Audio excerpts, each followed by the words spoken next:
Hello and नमस्कार, हारी स्वागत है सभी का आज की इस एनर्जेटिक क्लास के अंदर। मैं हूं Tansukh Paliwal, academically A chartered accountant but passionately a law aspirant. मैं भी एक लॉ लर्नर ही हूं आप लोगों की तरह, और इसीलिए जो है ना हर क्लास के अंदर एक जज्बात जो है स्टूडेंट वाला रहा है और आगे भी रहेगा।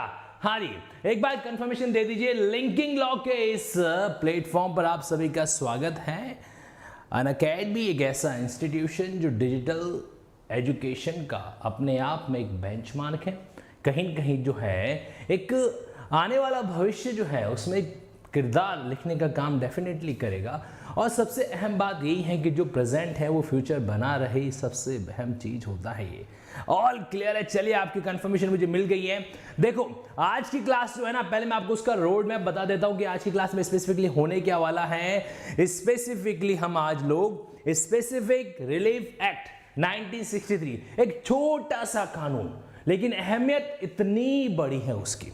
छोटा बच्चा कहता है ना कि कितनी सारी है, कि इतनी सारी है। ठीक उसी तरीके से मैं आपको कह रहा हूं कि माइनर कानून है ये, लेकिन इसका जो रोल होगा ना वो बड़ा ही सिग्निफिकेंट है। देखिए, सिविल लॉ के अंदर, सिविल कानून के अंदर जो है स्पेसिफिक रिलीफ एक्ट अपने आप में एक स्पेशल कैरेक्टर वाला कानून है। जनरल कैरेक्टर और स्पेशल कैरेक्टर, ये दो टर्मिनोलॉजी जो है वो कानून को दो अलग अलग हिस्सों के अंदर भी डिवाइड करती है। अपने जितने भी कैंडिडेट्स हैं उनको आज के इस क्लास में अगर आप जोड़ना चाहें तो जोड़ दीजिए, क्योंकि ये मैं दावे के साथ कह रहा हूं कि अगले इस 1, 1.5, 2 घंटे जितना समय भी लगेगा, उस 2 घंटे के अंदर अपन लोग जो है स्पेसिफिक रिलीफ एक्ट का पूरा लीगल पोस्टमार्टम करने वाले, एक एक सेक्शन पर जो है क्या करेंगे, बातचीत करेंगे और उनको माइंड के अंदर रिकॉल करेंगे, रिवाइज करेंगे, ऐसे सेट करेंगे वो कहीं दूर तक नहीं चला जाए। दूसरी बात, अब देखो, एग्जाम के अंदर जो सवाल इसके बारे में पूछे जाते हैं ना, वो सवाल बड़े रिलेवेंट होते हैं। वो सवाल अपने आप में बड़े ही स्पेसिफिक होते हैं, क्योंकि उन सवालों के अंदर आप जब देखोगे तो मेनली जो एस्पेक्ट हमारे सामने एग्जाम के दौरान आता है वो एस्पेक्ट रहता है कि इससे आपने कौन कौन से प्री के सवाल तैयार कर रखे हैं, और वो प्री का सवाल आपके सामने आ जाएगा। जैसे एग्जाम्पल के लिए हमसे पूछ लिया गया, क्या स्पेसिफिक रिलीफ एक्ट से सिर्फ सिविल राइट ही इन्फोर्स किए जा सकते हैं या क्रिमिनल राइट भी इन्फोर्स किए जा सकते हैं? अच्छा, अब आपका आंसर है सिविल है, तो क्या इसके अंदर सिर्फ इंडिविजुअल सिविल राइट को इन्फोर्स कर सकते हैं, या इसके अंदर जो कलेक्टिव सिविल राइट्स यानी कि जो पब्लिक सिविल राइट्स होते हैं उनको भी क्या किया जा सकता है, इन्फोर्स किया जा सकता है? इन्फोर्स एक ऐसा शब्द जिसका मतलब होता है कि आप उसको लीगली एग्जीक्यूट करवा सकते हो क्या। अगर कहीं पर आता है ना लीगली इन्फोर्सेबल, इसका मतलब वो होता है, संविधान की कॉन्स्टिट्यूशन के आर्टिकल 37 के तहत ये कहा गया है कि डायरेक्टिव प्रिंसिपल जो नॉट इन्फोर्सेबल है, तो नॉट इन्फोर्सेबल का मतलब क्या हो जाएगा कि वो कानून के पॉइंट ऑफ व्यू से लीगली एग्जीक्यूट नहीं करवाए जा सकते। इस तरह की और भी कई सारी बातें हैं। तो चलिए अब बिना देरी के शुरू करते हैं इस एस्पेक्ट को। और सबसे पहले चाहता हूं मैं कि आप इस कोट को देखें, इस कोट को देखें और अपने जीवन की कहानी को जरा एक बार के लिए इसके साथ महसूस कीजिए। सोचिए जरा, क्या हम लोग वाकई में इस पंछी की तरह अपने जीवन की उड़ान भरते हैं? क्या ये सोचने वाली बात हमारे लिए भी क्या है स्पेसिफिकली रहेगा। यस, देखो क्या लिखा है, कुछ ज्यादा ख्वाहिश नहीं है जिंदगी तुझसे, बस मेरा अगला कदम जो है ना वो पिछले वाले से भी बेहतरीन हो। ये इतना, क्योंकि हम लोगों में से, आप में से कई ऐसे कैंडिडेट होंगे जिन्होंने लाइफ के अलग अलग पार्ट में अटेम्प्ट किया और थोड़ा सा मामला है किसी कारण से पेंडिंग रह गया होगा। अरे पेंडिंग रह गया है ना तो कोई चिंता नहीं करनी है, ठीक है। अगर शेर एक कदम पीछे चला भी गया ना तो ऐसी छलांग लगाएगा वो कि फिर देखते रहना, दुनिया कहेगी कि हाँ यार छलांग हो तो उसके जैसी। और मैं आपको बता दूँ, इंसान कभी हारता नहीं है। हो सकता है साइकोलॉजिकल फैक्टर उसको कुछ ऐसा सोचने के लिए मजबूर करे, बट इंसान कभी नहीं हारता है। ये फैक्ट है। जितना जल्दी इस बात को हम स्वीकार करेंगे उतना हम सब के लिए ये चीज़ अहमियत भरा रहेगा। ओके, तो चलिए शुरू करते हैं यहाँ पर लिंकिंग लॉ के इस स्पेशल सेगमेंट को। देखिए, सबसे पहला जो हमारे पास में पॉइंट रहेगा वो कौन सा रहता है, जरा नोटिस कीजिएगा अच्छे से। सिविल लॉ और क्रिमिनल दो अलग तरह के एस्पेक्ट होते हैं। स्पेसिफिक रिलीफ एक्ट जो है 1963 का एक ऐसा कानून जिसको लागू किया गया था कब, 1 मार्च 1964 को। 1964 के अंदर जो ये कानून बनके तैयार हो गया था। हालांकि हाल ही के अंदर जो इसके अंदर एक मेजर अमेंडमेंट हो रखा है पिछले 2-3 सालों के अंदर, उस अमेंडमेंट ने इसकी स्ट्रक्चर को काफी हद तक चेंज है जो कर दिया है। ओके चलिए अब देखो यहां पर जो है ये स्पेसिफिक रिलीफ एक्ट 1963, अब कहने को इसके अंदर नाम से पता चल रहा है कि कुछ रिलीफ जो होंगे वो स्पेसिफिक एंगल के होंगे। तो स्पेसिफिक रिलीफ एंगल कौन कौन से रिलीफ है जो हो सकते हैं, तो यहां पर 1 2 3 4 5 6 ओके। अब देखो सबसे पहले हमारे पास में जो आएगा वो पॉइंट आएगा आपकी स्पेसिफिक परफॉर्मेंस। एक एक वर्ड के ऊपर आपका अटेंशन होना चाहिए क्योंकि एक एक वर्ड के अकॉर्डिंग ही आगे पूरी की पूरी स्ट्रक्चर जो है वो बदलने वाली है। पहला कौन सा पॉइंट आ जाएगा, स्पेसिफिक परफॉर्मेंस यानी कि विनिर्दिष्ट पालना करवाना, नंबर 1, ठीक है। दूसरा इसके अंदर आपके सेगमेंट आ जाएगा वो आ जाएगा रेक्टिफिकेशन। जिस इंस्ट्रूमेंट से आपने लीगल रिलेशन क्रिएट किया है, वापस सुन लीजिएगा, जिस इंस्ट्रूमेंट से आपने लीगल रिलेशन क्रिएट किया है अगर वो इंस्ट्रूमेंट जो है रियल इंटेंशन जाहिर नहीं कर रहा है, जिस उद्देश्य के लिए उसको बनाया गया था उस ऑब्जेक्ट को शो नहीं कर रहा है, तो उसके अंदर रेक्टिफिकेशन करवाया जा सकता है। रेक्टिफिकेशन कराना, परिशुद्धि कराना, ओके।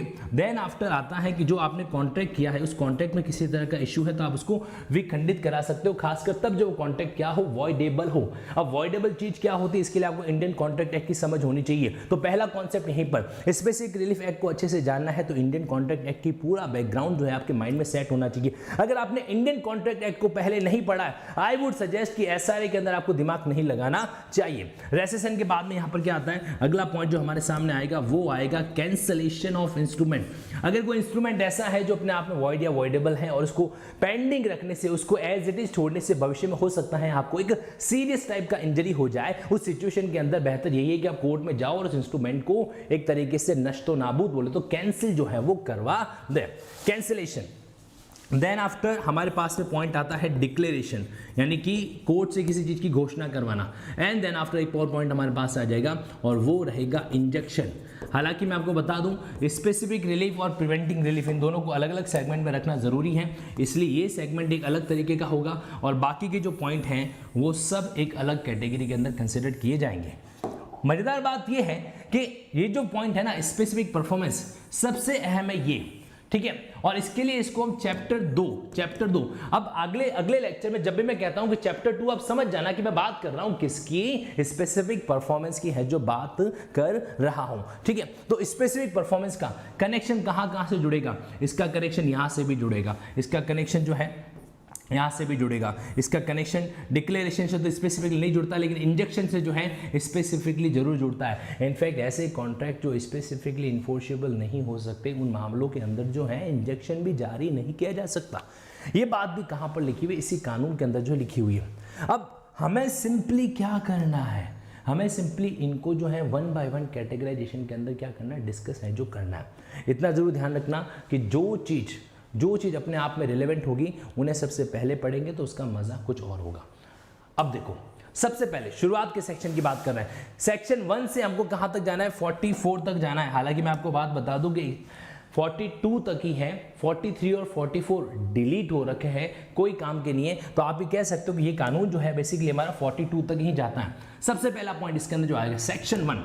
देखो सेक्शन 1 जैसा कि दूसरे कानून का होता है, यहां पर भी यही मेंशन कर रखा है कि ये जो कानून है पूरे भारत के अंदर, होल इंडिया के अंदर क्या होता है, लागू जो है हो रखा है होल इंडिया के अंदर। और अब तो जम्मू कश्मीर के अंदर भी क्या होता है, शामिल हो रखा है। अरे जाग रहे हो या सो रहे हो, कमेंट बॉक्स में मुझको जरूर रिप्लाई कर देना कि यस सर वी आर एक मैसेज आना चाहिए ताकि लगे मुझे कि मैं अकेला खुद से ही बातचीत नहीं कर रहा हूं, है ना। कई बार होता है ना इंसान जो है खुद में खोया हुआ रहता है। जाग रहे हैं, वेरी गुड, ओके, जागना बड़ा जरूरी है। तो पहला जो पॉइंट है वो आता है इसकी एप्लीकेबिलिटी के बारे में, मतलब कहां पर ये कानून जो है लागू हो रखा है। इतना सा याद रख लो कि पूरे भारत के अंदर जाओगे एसआरए को वहां पर पाओगे, ओके।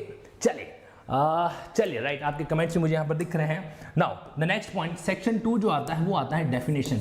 ध्यान रखना ज्यादा लंबी चौड़ी डेफिनेशन है ही नहीं यहाँ पर ज्यादा लंबी चौड़ी डेफिनेशन नहीं है।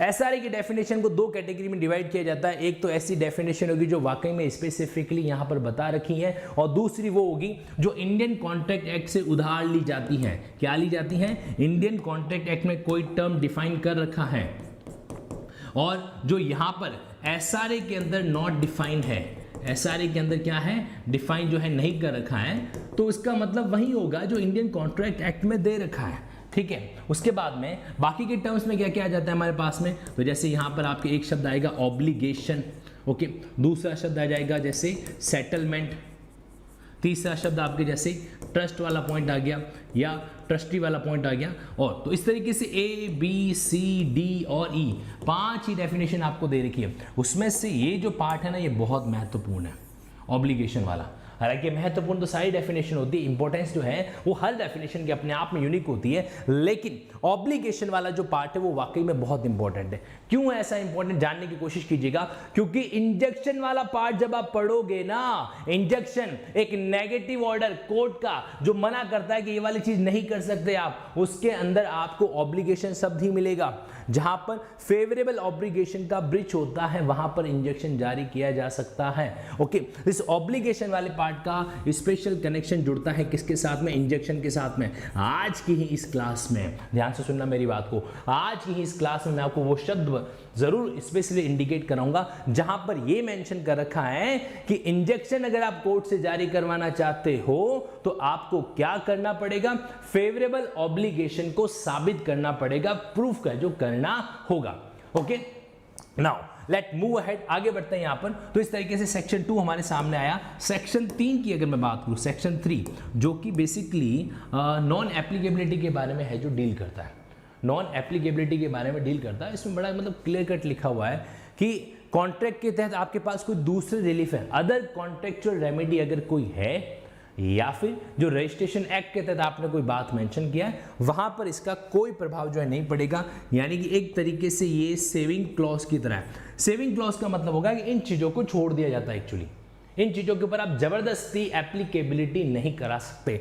तो यहां पर क्या क्या हो जाएगा, अगर कोई आपके पास अदर रेमेडी है, अगर कोई अदर रेमेडी है, यू कैन यूज इट, कोई प्रॉब्लम नहीं है। और दूसरा कौन सा हो जाएगा इसके अंदर कि जो रजिस्ट्रेशन कानून जो है वहां पर इसका एप्लीकेबिलिटी नहीं रहेगा। एक एग्जांपल देते हैं फिर आगे बढ़ता है।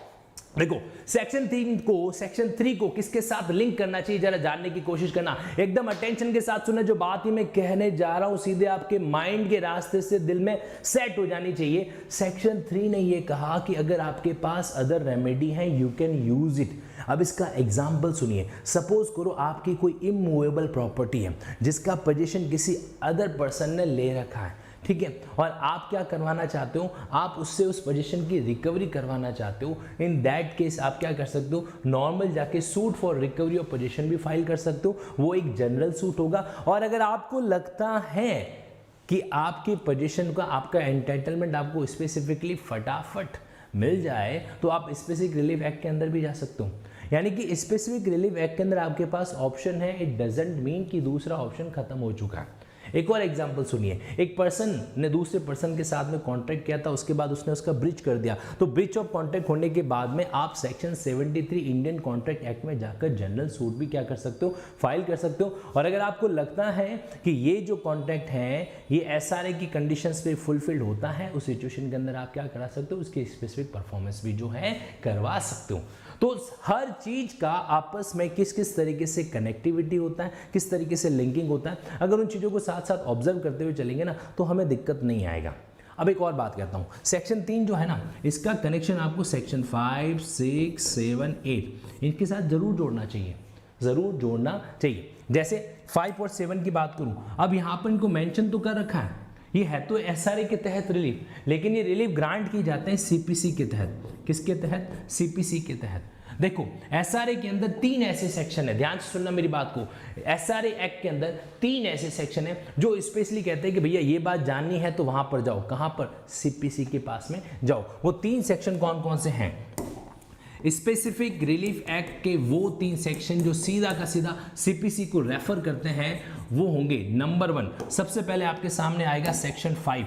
सेक्शन 5 यहां क्या होती है, recovery of immovable property, recovery of immovable property on the basis of title, CPC के अंदर फॉलो करना पड़ेगा। सेक्शन 7 यहाँ पर क्या आ जाएगा, अगर आप रिकवरी करना चाहते हो किसी इमूवेबल प्रॉपर्टी का, सॉरी मूवेबल प्रॉपर्टी की रिकवरी करना चाहते हो तो आपको सीपीसी को फॉलो करना पड़ेगा। और तीसरा पार्ट जो है वो यहाँ नहीं मिलेगा, वो आपको मिलेगा सेक्शन 37 के सबसेक्शन 1 के अंदर, जहां पर लिखा हुआ है कि अगर आप टेम्परेरी टेम्परेरी इंजेक्शन जो है वो कोर्ट से ग्रांट करवाना चाहते हो तो उस केस में आपको सीपीसी की प्रोसेस जो है फॉलो करना पड़ेगा। और कहां पर है temporary injection? Order number 39 CPC के अंदर। ठीक है, तो इस तरीके से ये प्रोविजन एसआरए का सीपीसी से क्या कनेक्टिविटी है, तो ये तीन बातें तो स्पेसिफिकली वहां पर आती ही आती है। ठीक है, तो इस तरीके से अभी तक हम लोगों ने 3 सेक्शन के बारे में बात की और चौथा सेक्शन बड़ा क्लियर कट है। चौथे सेक्शन ने 4th सेक्शन ऐसा है जो आपके पूरे एसआरए एक्ट पर लागू होता है। एसआरए एक्ट को सिर्फ इंडिविजुअल सिविल राइट इन्फोर्स करने के लिए ही इस्तेमाल कर सकते हो। इस सेंटेंस का मतलब क्या है? इस सेंटेंस का मतलब सिंपल सा इतना है कि इसके अंदर किसी पब्लिक सिविल राइट को आप इन्फोर्स नहीं करा सकते और किसी क्रिमिनल राइट को आप इन्फोर्स नहीं करा सकते। सिर्फ और सिर्फ इंडिविजुअल सिविल राइट जो है वही इसके तहत क्या हो सकता है, इन्फोर्स जो है हो सकता है। ओके, अब एक मजेदार बात सुन लीजिएगा। अगले 2 सेक्शन जो आपके सामने मैं डील करने वाला हूं, इन दोनों ही सेक्शन का बहुत ही वेटेज है। बहुत ही क्या होगा, अपने आप में एक वेटेज जो है रहता है। क्या क्या वेटेज रहेगा? अगर 2 सेक्शन, सेक्शन 5 नंबर 1 और सेक्शन 6, अगर आप गौर से देखोगे तो दोनों ही सेक्शन के अंदर एक चीज बड़ी कॉमन आ रही है। कौन सी चीज कॉमन आ रही है? कम ऑन, कनेक्शन जोड़ना पूरा अच्छे से। दोनों ही सेक्शन के अंदर, सेक्शन 5 के अंदर, सेक्शन 6 में, दोनों में एक चीज कॉमन है कि वहां पर पोजीशन की रिकवरी हो रही है। कब्जा जो है वो वापस प्रत्युद्रण किया जा रहा है, रिकवर किया जा रहा है पोजीशन। लेकिन दोनों के अंदर क्राइटेरिया अलग अलग है। जैसे देखिए, अब यहाँ पर आपके बीच में कुछ पॉइंट लिख रहा हूं, इन तीनों पॉइंट को नोट करना। ये पहला पॉइंट है, ये दूसरा पॉइंट है, ये तीसरा पॉइंट है। नंबर 1, पहला पॉइंट, ऑनरशिप। ऑनरशिप ये वाला पॉइंट जो है, क्योंकि देखो कुछ सेक्शन ऐसे होते हैं जिनको अगर आप कंपैरेटिव करते हुए पढ़ोगे ना तो वो माइंड के अंदर एकदम फिट हो जाएंगे। तो ऑनरशिप जो है वो यहां पर चाहिए, यहां पर नहीं चाहिए, पहला पॉइंट, इस बात को ध्यान रखना। दूसरा क्या है? Juridical position. ज्यूरिडिकल पोजीशन, पहले मैं इसको लिख लेता हूं फिर आपको बताता हूं ये होता क्या है। ज्यूरिडिकल पोजीशन, अब देखो, एक किराएदार ने, एक टेनेंट ने लैंडलॉर्ड से उसका मकान जो है वो अगले 2-3 सालों के लिए रेंट पर लिया। ठीक है, रेंट पे लिया। मान लेते हैं कि जनवरी 2021 में उसने मकान लिया, अगले 3 सालों के लिए उसने 2 महीनों का सिक्योरिटी डिपॉजिट करवा दिया। अब होता क्या है कि जनवरी 2021 को उसने ले रखा था और 1 अप्रैल को लैंडलॉर्ड आता है और उसको जबरदस्ती घर से बाहर निकाल देता है। ठीक है, अब क्या टेनेंट उस प्रॉपर्टी का मालिक था क्या? नहीं, मालिक नहीं था, लेकिन उसके पास जो पोजीशन था ना वो लॉ की आईज में जस्टिफिएबल था, जो कानून की नज़रों में क्या था, ओके था। तो जब किसी व्यक्ति के पास लीगली पोजीशन होता है, मतलब वो लीगली उस पोजीशन के लिए एंटाइटल्ड होता है, तो उसको कहा जाता है ज्यूरिडिकल पोजीशन। ठीक है, तो अब बताओ, सेक्शन 5 में ज्यूरिडिकल पोजीशन की जरूरत होती है क्या? नहीं होती है। सेक्शन 6 में यस, यहां पर ज्यूरिडिकल पोजीशन नहीं होगा तो मामला अपने आप में खत्म है। लिमिटेशन, एक और पॉइंट, आप लोगों ने लास्ट क्लास के अंदर लिमिटेशन का, आप में से जिस किसी ने लिमिटेशन लॉ का फास्ट रिवीजन नहीं कर रखा है उनको ध्यान रखना चाहिए कि आप एक बार जाके उस क्लास को जरूर अटेंड करें। लिमिटेशन पीरियड सेक्शन 5 के तहत, अगर यहाँ पर सेक्शन 5 की बात करूँ ना तो लिमिटेशन का जो शेड्यूल दे रखा है वहां पर एक एंट्री आती है, एंट्री नंबर या आर्टिकल नंबर 64, और आप जाके देखोगे तो तकरीबन 12 साल 12 इयर्स का लिमिटेशन पीरियड यहाँ पर दे रखा है। लेकिन इस केस में भी लिमिटेशन है। सेक्शन 6 वाले में, सेक्शन 6 वाले में भी लिमिटेशन, लेकिन वो कितना है? वो है 6 मंथ। जिस तारीख से उस बंदे को उस घर से निकाल दिया गया है, 6 महीनों के अंदर आप आगे क्या कर सकते हो, अपना जो है सूट फाइल कर सकते हो। और इसमें एक और लिमिटेशन ये भी है कि ये गवर्नमेंट प्रॉपर्टी के अगेंस्ट में, गवर्नमेंट के अगेंस्ट में जो है लागू नहीं होता है, नॉट एप्लीकेबल। अच्छा, एक बात बताओ कि अगर कोई व्यक्ति सेक्शन 6 में अगर चला गया तो इसका मतलब क्या, उसका जो टाइटल के आधार पर, ऑनरशिप के आधार पर पोजीशन को रिकवरी करने वाला पॉइंट है वो खत्म हो गया क्या? क्या वो चीज वहीं पर खत्म हो जाएगी क्या? तो आंसर है नहीं, ऐसा नहीं होता है। इस तरीके से सेक्शन 5, सेक्शन 6 दोनों में क्या होती है, रिकवरी होती है किसकी, इमूवेबल प्रॉपर्टी की। लेकिन ये जरूर ध्यान रखना कि दोनों में सिग्निफिकेंट अंतर है। हालांकि ये पूरा डिटेल डिस्कशन मैंने आपके सामने नहीं किया है, टू द पॉइंट बात रखिए ताकि आप इन चीजों को ज्यादा अच्छे से जो क्या कर सकें, समझ है जो सकें। Okay, now the next point, ये तो रही सेक्शन 5 और सेक्शन 6 के बारे में बात। अगला जो बिंदु हमारे पास में आएगा वो आएगा आपके सेक्शन 7 और 8 का। सेक्शन 7 और 8 में क्या चीजें होने वाली, ध्यान से सुनना। यहाँ पर भी मूवेबल प्रॉपर्टी, जिस तरीके से आपने 5 और 6 को समझा उसी तरीके से सेक्शन 6, 7 और 8 को भी जानना। देखो मुझे पता है कि आपको लग रहा होगा सर आज थोड़ा सा आपका मामला स्लो काहे चल रहा है, लेकिन जरूरी है। ये जो सेक्शन 5, 6, 7, 8 है ना, एग्जाम में सीधा सवाल देते हैं, बोलते हैं कैच करो, और हम लोग उस कैच को ड्रॉप कर देते हैं। ड्रॉप नहीं करना है इस बार एग्जाम के अंदर सेक्शन 5, 6, 7, 8 में से कोई भी सवाल आए तो वेलकम के साथ, स्माइल के साथ कहना थैंक यू सो मच। किसको? एग्जामिनर को। क्यों? ऐसा सवाल पूछने के लिए। चलिए अब यहां पर आ जाइए, सेक्शन 7 और 8 दोनों के अंदर कॉमन चीज क्या है कि दोनों में कहीं कहीं है जो मूवेबल प्रॉपर्टी, यानी कि जो आपका मूवेबल प्रॉपर्टी है उसकी रिकवरी के बारे में बात हो रही है। लेकिन दोनों में अंतर क्या है, ध्यान से सुनना, ये जनरल है। अगर मैं बात करूं नेचर की, फिर से यहाँ पर 3 बॉक्स ले रहा हूँ, पहला बॉक्स, दूसरा बॉक्स, तीसरा बॉक्स। तो पहला पॉइंट यहाँ पर क्या आ जाएगा, अगर इसका नेचर देखोगे ना आप सेक्शन 7 का, तो ये जनरल नेचर का सूट है रिकवरी, जो कि सीपीसी से गवर्न होता है। जबकि ये जो सूट है सेक्शन 8 का, ये अपने आप में स्पेशल है। स्पेशल क्यों है? क्योंकि इसकी जब तक कुछ कंडीशन सेटिस्फाइड नहीं होती है ना, तब तक सेक्शन 8 को लागू आप कर ही नहीं सकते।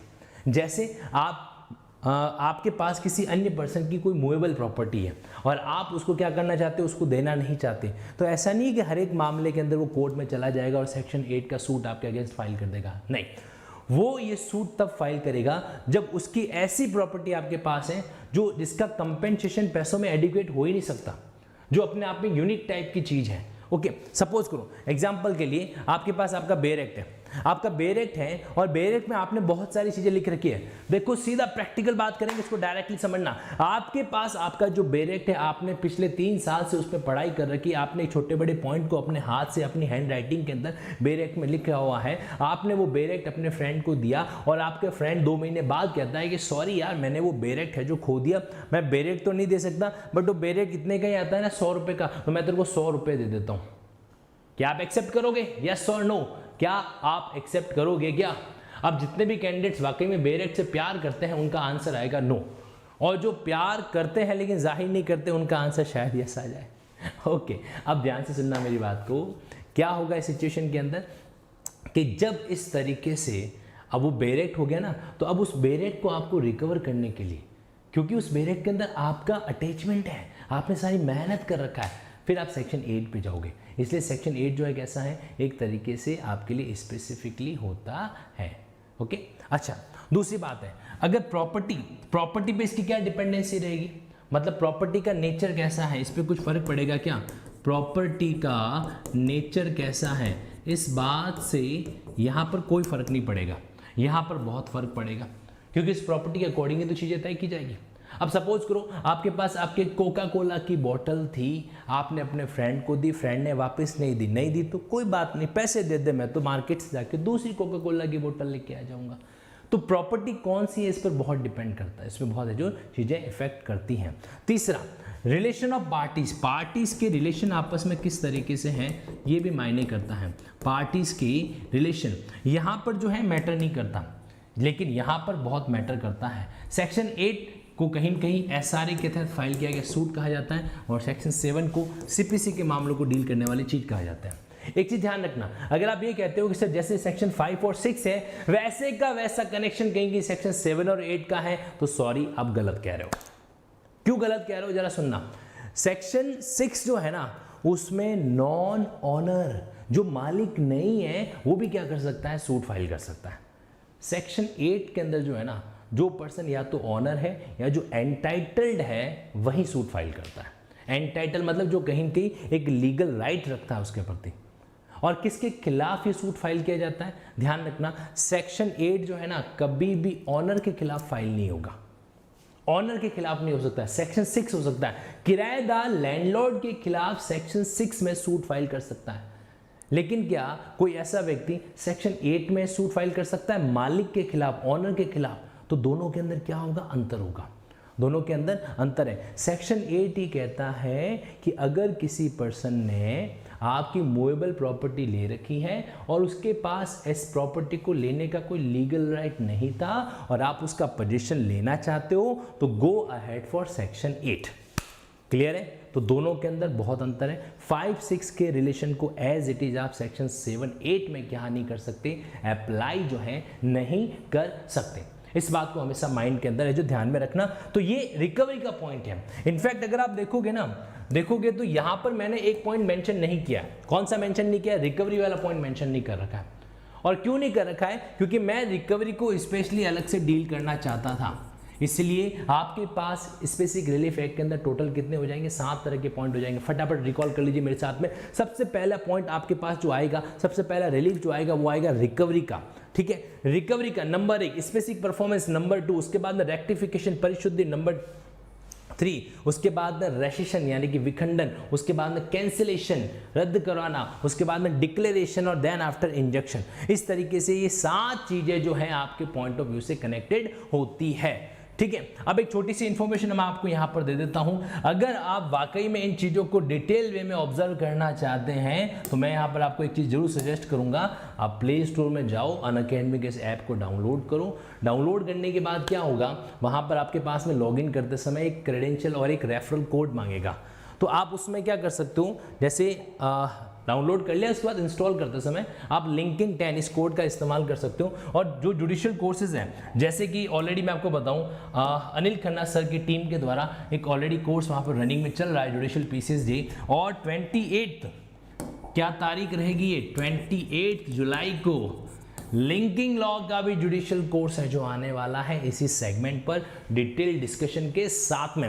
एक बात और समझ लीजिए यहाँ पर कि इसके अंदर सब्सक्रिप्शन का भी जो लिस्ट है, हालांकि देखो आप जब सब्सक्राइब करोगे तो चूंकि आप लोग लॉयर हो, आप सब जानते हो कि कौन सी चीज़ को कैसे गेन करना है, कैसे नहीं करना है। तो यहाँ पर 1 महीना, 3 महीना, 6 महीना अलग अलग कोटेशन दे रखी है। अब सवाल आता है सर ये तो बहुत महंगा पड़ेगा, तो मैं आपको बता देता हूँ इसका कोटेशन कैसे काम करता है। सपोज करो आपने 12 महीने का ले लिया यहाँ पर, ठीक है, 12 महीने का लिया यहाँ पर, तो 2864 पर मंथ के हिसाब से यहाँ पर लिखा हुआ है अप्रोक्सीमेटली 34,000। ठीक है, 34,000 में से अगर आप यहाँ पर ये वाला कोड यूज करोगे लिंकिंग 10 तो इसमें से समथिंग 3,500 कुछ है वो लेस हो जाएगा। और प्रोबेबली 30,030 के अंदर ये 12 महीने का आपको सेगमेंट मिलेगा। लेकिन एक बात बड़ी क्लियर है कि अगर आपको लगता है कि आप वाकई में सेल्फ स्टडी नहीं कर सकते, आपको लगता है कि कहीं की कंपटीशन के दौर में मैं अकेला पढ़ूंगा तो धीरे धीरे इस चीज़ को कवर करूंगा, तो आपका है। वरना एक इंसान अपने दम पर भी बहुत कुछ कर सकता है, इस बात में कोई दोहराई नहीं है। ठीक है, एक प्लेटफॉर्म पर जब होते तो हमें सारी बातें कहनी पड़ती, सारी बातें बतानी पड़ती है, लेकिन मैं किसी भी वे के अंदर आपके आत्मविश्वास को डिमोटिवेट नहीं करूंगा और ना ही ऐसी कभी हिम्मत मैं ऐसी इस प्लेटफॉर्म पर दिखाऊंगा। सिर्फ इतना चाहता हूं मैं आप लोगों को कि अपने टारगेट को मछली का आंख बनाओ, खुद की हिम्मत को अर्जुन का धनुष बाण बनाओ और छोड़ दो। फिर देखो आपका तीर जो है वो निशाने के ऊपर लगता है कि नहीं लगता है। अरे जीवन में ऐसा कोई रंग ही नहीं है, जीवन के अंदर ऐसा कोई रंग ही नहीं है जिसको हम हमारे भविष्य के व्हाइट बोर्ड पर भर नहीं सकते, लिख नहीं सकते। ये हमारे ऊपर निर्भर करता है कि किसी चीज के सर्किल को घुमाना है या खुद को स्टेबल करके रख देना है। नहीं, पानी है हम लोग, क्या है? पानी है। जितना बहेंगे उतना फिल्टर्ड रहेंगे, और थम गए, रुक गए, वहां पर ये समझ लेना कि कहीं कहीं जो है ना हमारा क्रिएटिविटी रुक गया है। लाइफ में सब रुक जाए मंजूर है, लेकिन इंसान का क्रिएटिविटी और उसकी मेहनत नहीं रुकनी चाहिए। चलिए अब आगे मूव ऑन करते हैं। नेक्स्ट हमारे पास में जो सेक्शन 9 आता है वो सिंपली क्या कहता है कि अगर आप कॉन्ट्रैक्ट लॉ के तहत कोई डिफेंसेस रखते हो, डिफेंस यानी कि प्रतिरक्षा, किसी व्यक्ति ने मेरे खिलाफ सूट फाइल किया है तो मैं डिफेंस करूंगा। अगर मैं किसी के खिलाफ सूट फाइल कर रहा हूं तो मैं डिफेंस नहीं करूंगा, मैं अटैक करूंगा। अटैक इन द सेंस मैं वहां पर एलिगेशन लगाऊंगा, एक्यूजेशन लगाऊंगा, क्या क्या उसके द्वारा, सामने वाली पार्टी के द्वारा ब्रीच हुआ है उसके बारे में बातचीत करूंगा। ठीक है, अब देखिए यहां पर क्या क्या चीजें हैं। सेक्शन 9 ही कहता है कि आपके पास जो डिफेंसेस नॉर्मल अवेलेबल होती है, कब? जब आपके अगेंस्ट कोई जनरल सूट फाइल होता है, तो जनरल सूट के समय आप जो डिफेंसेस इस्तेमाल कर सकते हो, जिसको आपका कॉन्ट्रैक्ट लॉ अलाउ करता है, वो सारी की सारी डिफेंसेस, सारी की सारी प्रतिरक्षाएं आप स्पेसिफिक रिलीफ एक्ट के केस में भी अप्लाई कर सकते हो। सेक्शन 9 बहुत भोला भाला जीव है, ये कोई लंबी चौड़ी बात नहीं कर रहा है, इसको घुमाना फिराने नहीं है। सिंपल सा एक वर्ड दे दो डिफेंसेस, तो वो सारी डिफेंसेस आपको यहां पर क्या होती है? अवेलेबल होती है। और अब सबसे गब्बर सिंह, सबसे खतरनाक, इस SRA एक्ट का जो गब्बर सिंह सेक्शन है वो कौन सा है, वो है आपका सेक्शन 10। अब पूरा अटेंशन रखना, अब एकदम से ना पूरी लाइन बाय लाइन माइंड में के अंदर चली जानी चाहिए, क्योंकि सेक्शन 10 है तो सब है, तुम हो तो हम हैं तो तुम हो, सब कुछ है, सारा जहां है, किसी चीज की कमी नहीं है। लेकिन SRA एक्ट का जो सारा जहां है ना वो सेक्शन 10 के ऊपर बहुत डिपेंड करता है। बाकी चीजें रिलेवेंट है, लेकिन सेक्शन 10 का जो अहमियत है वो सबसे मायने रखता है। देखो आपको एक बात बताऊं, अभी हाल ही में जो रिसेंट अमेंडमेंट हुआ था ना, उससे पहले इसकी भाषा नकारात्मक थी एक तरीके से, मतलब कुछ केसेस के अलावा स्पेसिफिक परफॉर्मेंस बाकी सारे केसेस में नहीं होता था। लेकिन अमेंडमेंट के बाद में सेक्शन 10 में क्या हो रखा है, इसको पॉजिटिव कर दिया गया, पॉजिटिव है जो कर दिया गया है, और इसमें कहा हुआ है कि ऑल काइंड ऑफ चीज, जो भी कॉन्ट्रैक्ट है वो एक तरीके से स्पेसिफिकली परफॉर्म किया जा सकता है, कोई प्रॉब्लम नहीं है, मस्ती से किया जा सकता है। लेकिन यहाँ पर जो है कुछ नेगेटिव लिस्ट इन्होंने जरूर प्रोवाइड की है। नेगेटिव लिस्ट यानी कि एक्सेप्ट कुछ केसेस इन्होंने ये कहा है कि जो बातें हम बता रहे हैं इनको छोड़कर बाकी सारे मामलों के अंदर स्पेसिफिक परफॉर्मेंस जो है वो किया जा सकता है। तो कौन कौन सी चीजें छोड़नी है, नंबर 1 ध्यान रखना, सेक्शन 11 का 2, अगर ट्रस्टी जो है ना, ट्रस्टी अपनी कैपेसिटी से बाहर जाकर एक्सीड अपनी पावर के बाहर जाके कोई एक्ट करता है ना, और फिर वो सोचता है कि उस एक्ट को मैं स्पेशली इन्फोर्स करवा दूं, ऐसा नहीं कर सकता, ऐसा वो नहीं कर सकता। एक ट्रस्टी था, उसको कहा गया कि 10 लाख तक तुम जो है मेंटेनेंस का कॉन्ट्रैक्ट कर सकते हो, वो गया मार्केट में जाके 25 लाख का मेंटेनेंस का कॉन्ट्रैक्ट करवा के आ गया। ठीक है, तो क्या अब सामने वाली पार्टी अगर उसको परफॉर्म नहीं करे तो वो ट्रस्टी क्या उसको स्पेशली परफॉर्म करा सकता है? नहीं करा सकता। क्यों नहीं करा सकता? क्योंकि उसने अल्ट्रा वायरस अपनी कैपेसिटी के बाहर जाके उस कॉन्ट्रैक्ट को एग्जीक्यूट करने की कोशिश जो है की है, तो ये चीज नहीं हो पाएगा। उसके बाद सेकेंड एलिमेंट देखिए, यहाँ पर सेकेंड एलिमेंट क्या है, यहाँ पर एक हमारे पास में आएगा सेक्शन 14। क्या आएगा? सेक्शन 14, जो सिंपली कुछ बातें कहता है, जैसे अगर आपने सब्स्टिट्यूटेड परफॉर्मेंस ले ली है, अब ये क्या होती है बात करेंगे अपन, सब्स्टिट्यूटेड परफॉर्मेंस वाला फंडा जो है वो क्या है, या फिर कोई पर्सनल बाहर आ चुका है, या फिर एडिकेट रिलीफ आपको मिल रहा है अदरवाइज तरीके से, या फिर आपका कॉन्ट्रैक्ट ऐसा है जो कंटिन्यू नेचर का है। कैसा है? कंटिन्यू नेचर का है, जिसको कोर्ट के लिए एक तरीके से ऑब्जर्व करना मुश्किल है, उस सिचुएशन के अंदर वो ऐसा कर सकता है।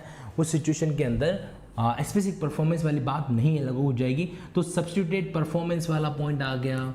या फिर एक तरीके से आपका जो कॉन्ट्रैक्ट है वो डिटर्मिनेबल का मतलब क्या है कि डिसाइड किया जा सकता है कि डैमेजेस कितना बनेगा, इसको बोला जाता है डिटर्मिनेबल नेचर वाला पॉइंट आ जाए। या फिर जो है एक तरीके से कंटिन्यू ड्यूटी है जिसको कोर्ट कहीं की परफॉर्म नहीं कर सकता।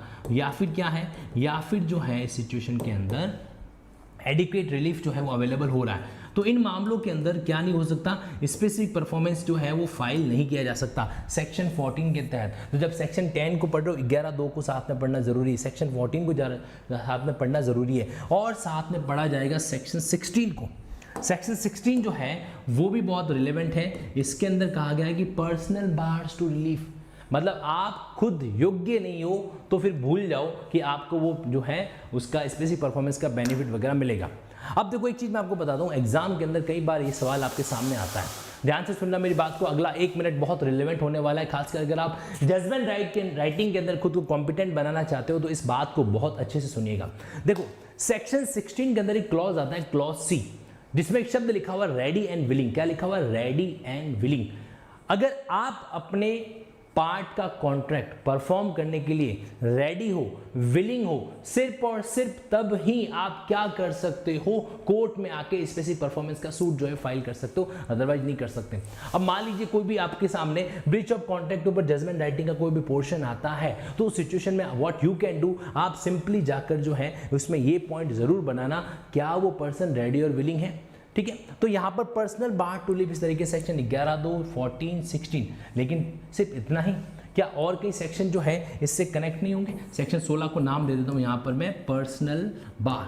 पर्सनल बार आप एक बार जाके इसको पढ़िएगा, एक बार जाके इसको ऑब्जर्व कीजिएगा कि कौन कौन सी व्यक्तिगत बार जो है प्रतिबंध जो है यहाँ पर लगा रखे हैं। ठीक है, अब सेक्शन 10 के अलावा और भी कई सारी चीजें, जैसे एग्जाम्पल के लिए एक आपके पास सेक्शन 23 आता है, सेक्शन 23 आता है, वो क्या कहता है? वो कहता है कि अगर लिक्विडेशन कर दिया, अब लिक्विडेशन क्या होता है जरा समझना, हम लोग कहते हैं ना कि यार 2000 का नोट थोड़ा छुट्टा दे देना मेरे को, है ना।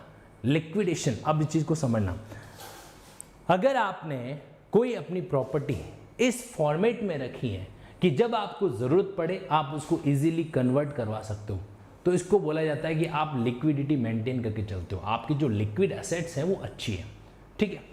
उसी तरीके से जब ब्रीच ऑफ कॉन्ट्रैक्ट हो तो आपने पहले से ही एक अमाउंट तय कर रखा हो कि जो व्यक्ति ब्रीच करेगा उसको इतना अमाउंट पे करना पड़ेगा, तो इसका मतलब है कि आपने कॉन्ट्रैक्ट में लिक्विडेशन कर रखा है, ठीक है।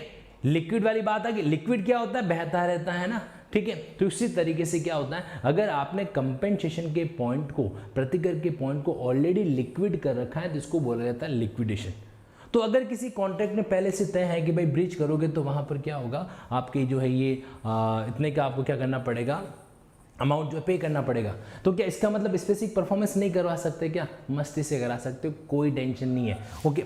एक और सेक्शन 10 के साथ, मतलब सेक्शन 10 के साथ कई सारे पॉइंट कनेक्ट होने वाले हैं। जैसे सेक्शन 29 की बात मैं करूं, अब 29 कहां पर आता है, 27, 28, 29, 30, वापस सुन लो, 27, 28, 29, 30। 27 के अंदर कॉन्ट्रैक्ट का रेसेशन कराने की बात जो है स्पेशली क्या रखी है। 28 के अंदर मान लीजिए कोई भी लीज या सेल डीड के अंदर स्पेसिफिक परफॉर्मेंस का डिक्री पास हो रखा है, बायर पेमेंट नहीं कर रहा है, तो वहां पर उसी सूट के अंदर, जिस सूट में डिक्री पास हुई थी, आप स्पेसिफिक परफॉर्मेंस का एक और पॉइंट करवा सकते हो, कवर है जो, ठीक है, सेक्शन 28 में। सेक्शन 29 कहता है अल्टरनेट प्रेयर।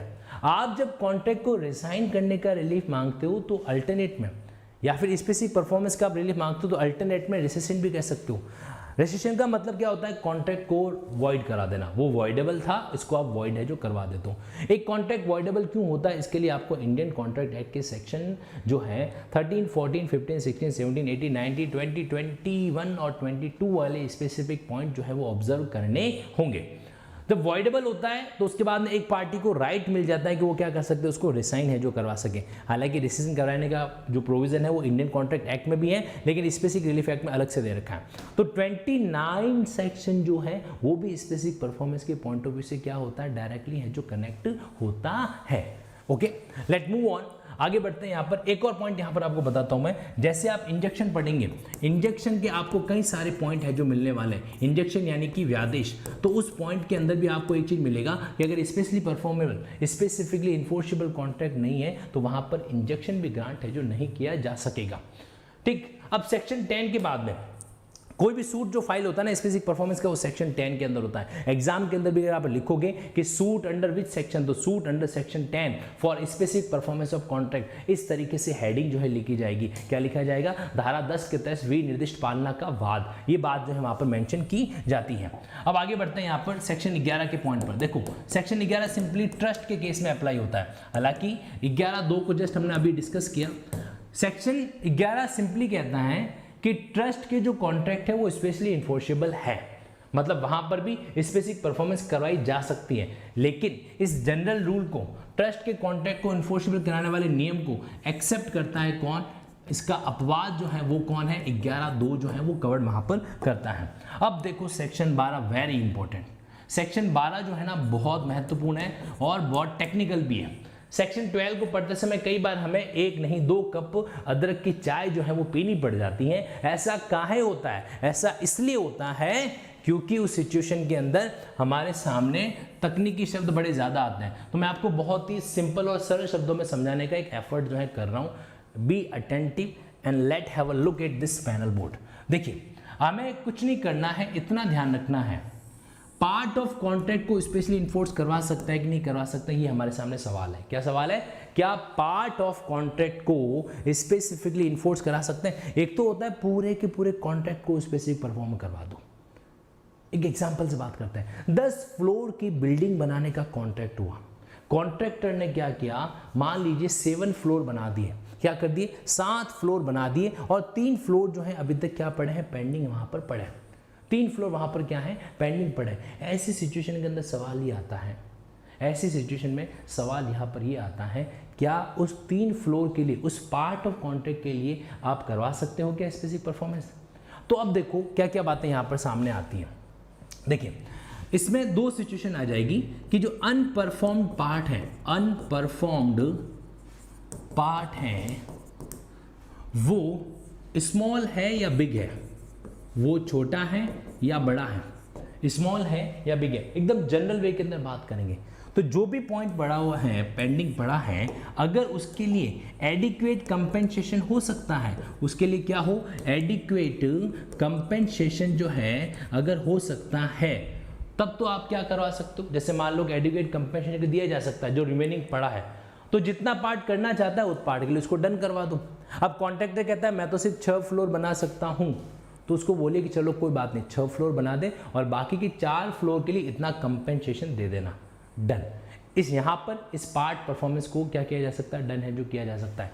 दूसरा पॉइंट, अगर मान लीजिए कि ये एक हिस्सा है, सपोज करो ये बिल्डिंग का ये वाला हिस्सा, ये पूरी बिल्डिंग है, ठीक है। इस बिल्डिंग के अंदर जो है यहाँ तक, इस बिल्डिंग के अंदर यहाँ तक जो है 6 फ्लोर आ रहे हैं, 6 फ्लोर है जो आ रहा है, और ये 4th फ्लोर अभी तक पेंडिंग पड़ा है, ठीक है। ये एक तरीके से वो डन करना चाहता है, ये अभी तक उसके पेंडिंग पड़ा है। तो अगर ये इंडिपेंडेंट फुटिंग पर है, क्या वर्ड इस्तेमाल कर रहा हूं मैं, अगर ये अपने आप में सेपरेट और इंडिपेंडेंट है, सेपरेट एंड इंडिपेंडेंट है, तो वहां पर क्या हो सकता है, वहां पर बाकी के इस फ्लोर का स्पेसिफिक परफॉर्मेंस जो है करवा सकते हो, इस फ्लोर का करवा सकते हो, और बाकी वाला नहीं है तो कोई दिक्कत नहीं हो। कहते हैं ना कि अगर एक कॉन्ट्रैक्ट में कुछ ऐसी बातें लिखी जो अपने आप में सेपरेट और इंडिपेंडेंट फुटिंग की हो, तो उनको एक सेपरेट कॉन्ट्रैक्ट की तरह डील जो है किया जा सकता है, सेपरेट कॉन्ट्रैक्ट की तरह डील जो है किया जा सकता है, ठीक है।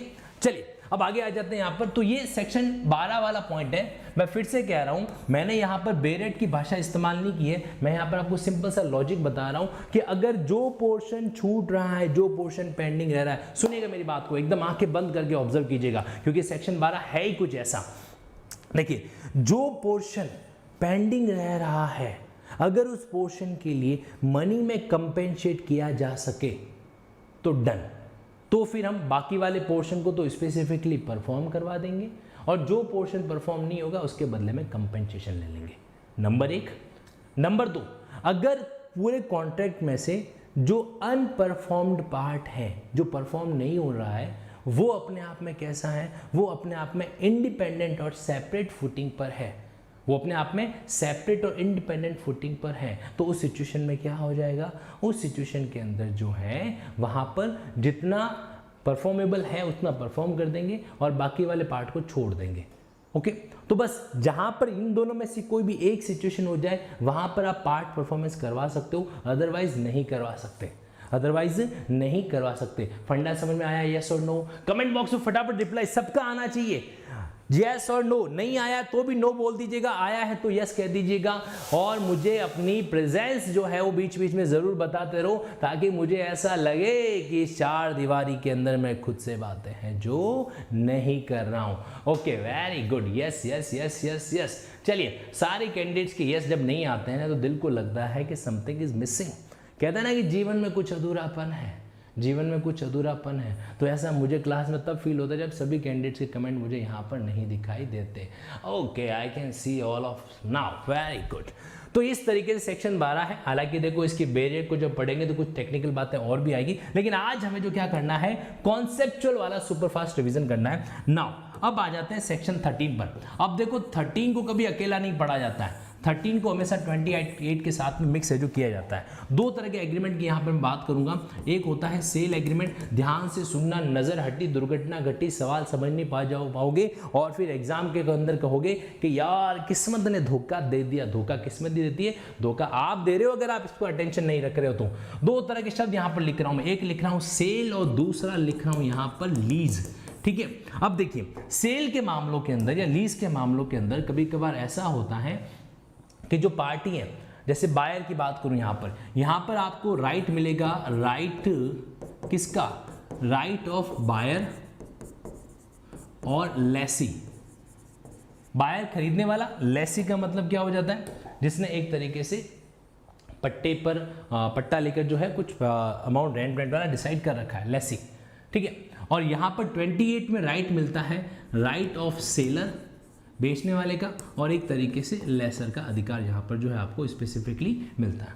ठीक, तो दोनों के पॉइंट को ऑब्जर्व करते हुए चलना। पहला पॉइंट सेल आ गया। अच्छा एक काम करो, इस लीज को एक बार भूल ही जाओ। चलो मैं आपको थोड़ा और सिंपल कर देता हूँ, लीज को भूल जाओ, क्योंकि क्या 2 तकनीक चीजें साथ साथ में मिक्स होगी तो फिर परेशानी उत्पन्न जो है करेगी, और परेशानी तो हमें नहीं चाहिए। हमें क्या चाहिए, सरल सीधा लिंकिंग कॉन्सेप्ट। अब सपोज करो सेल में ये अधिकार मिलता है बायर को, ये अधिकार मिलता है सेलर को। अब बायर और सेलर कौन होता है आप लोग अच्छे तरीके से जानते हो, ठीक है। अब देखिए है क्या एक्चुअली कि जब मान लीजिए बायर को पता चला कि जो सेलर था ना इसके पास परफेक्ट टाइटल है ही नहीं, क्या है इसके पास में, इम्परफेक्ट टाइटल है, इम्परफेक्ट टाइटल है, मतलब वो एब्सोल्यूट ऑनर था ही नहीं, फिर भी उसने कॉन्ट्रैक्ट कर लिया उस किसी पर्टिकुलर चीज को बेचने का, और उसके तहत जो है उसके तहत उसने बायर से कुछ पैसे वैसे ले लिए। उसने कहा कि ये प्रॉपर्टी जो दिख रही है ना ये सब अपनी है, तुम तो बताओ हाथ रखो कौन सी प्रॉपर्टी तुम्हें खरीदनी है। तो सेलर ने हाथ रख लिया, उसने वो प्रॉपर्टी उसको बेच दी। बाद में बायर को पता चला कि अरे यार इसके पास तो सेलर के पास टाइटल ही नहीं था। अब वहां पर आपको पता है ट्रांसफर ऑफ प्रॉपर्टी एक्ट के कुछ प्रोविजन यहां पर एप्लीकेबल होते हैं, खासकर section 43 feeding the grant by estoppel. Section 43 को आप एसआरए के साथ में इंटर बेरेक्ट लिंकिंग जो है कर सकते हो। 43 किसका, ट्रांसफर ऑफ प्रॉपर्टी एक्ट का जो है वो कनेक्ट किया जा सकता है यहां पर। अब इम्परफेक्ट टाइटल वाला अगर कोई सेलर बायर को प्रॉपर्टी सेल करता है तो बायर के पास ये अधिकार है कि वो उसके खिलाफ स्पेसिफिक परफॉर्मेंस का सूट फाइल करेगा, उससे वो सेल कॉन्ट्रैक्ट स्पेशली परफॉर्म करवाएगा। लेकिन कब, जब सब्सिक्वेंटली ऐसा लग रहा है कि उस सेलर को वो राइट मिल चुका है, या फिर अगर प्रॉपर्टी मॉर्गेज की गई है तो वो ये कोर्ट से आदेश कराएगा कि सेलर को कहो कि उस मॉर्गेज को रिडीम करे, जो उसने पैसा उधार ले रखा है प्रॉपर्टी में उसको चुकाए और फिर वो प्रॉपर्टी है जो मुझे दे, है ना। या फिर उसको किसी अन्य ऑनर से, को ऑनर से कंसेंट लेनी है तो वो कहेगा कि आप जाके उन अदर को ऑनर से क्या कीजिए, कंसेंट लीजिए। इस तरीके से बायर अपने राइट को प्रोटेक्ट करता है सेक्शन 13 के अंदर। वापस सुन लीजिए, सेक्शन 13 में बायर, खरीदने वाला, अपने राइट को क्या करता है, प्रोटेक्ट है जो करता है।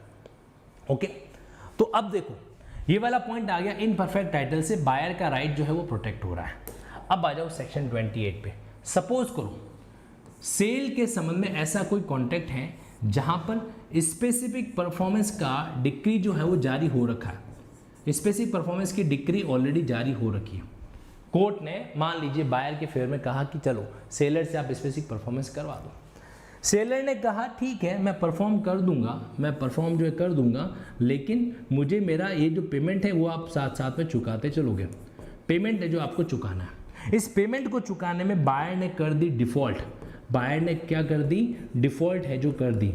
अब मुझे बताओ आप, क्या यहाँ पर बायर ने जो डिफॉल्ट किया मतलब पैसा नहीं चुकाया है तो इसके लिए क्या सेलर को वापस कोर्ट जाकर एक नया सूट फाइल करना चाहिए, या फिर जो स्पेसिफिक परफॉर्मेंस की डिक्री वाला सूट ऑलरेडी हो रखा है उसी के तहत सेम सूट के अंदर ही वो अपने काम को डील करेगा। तो सेम और डिफरेंट, आपका लॉजिक क्या कहता है, आपका लॉजिक यहां पर क्या कहता है, सेम सूट और डिफरेंट सूट।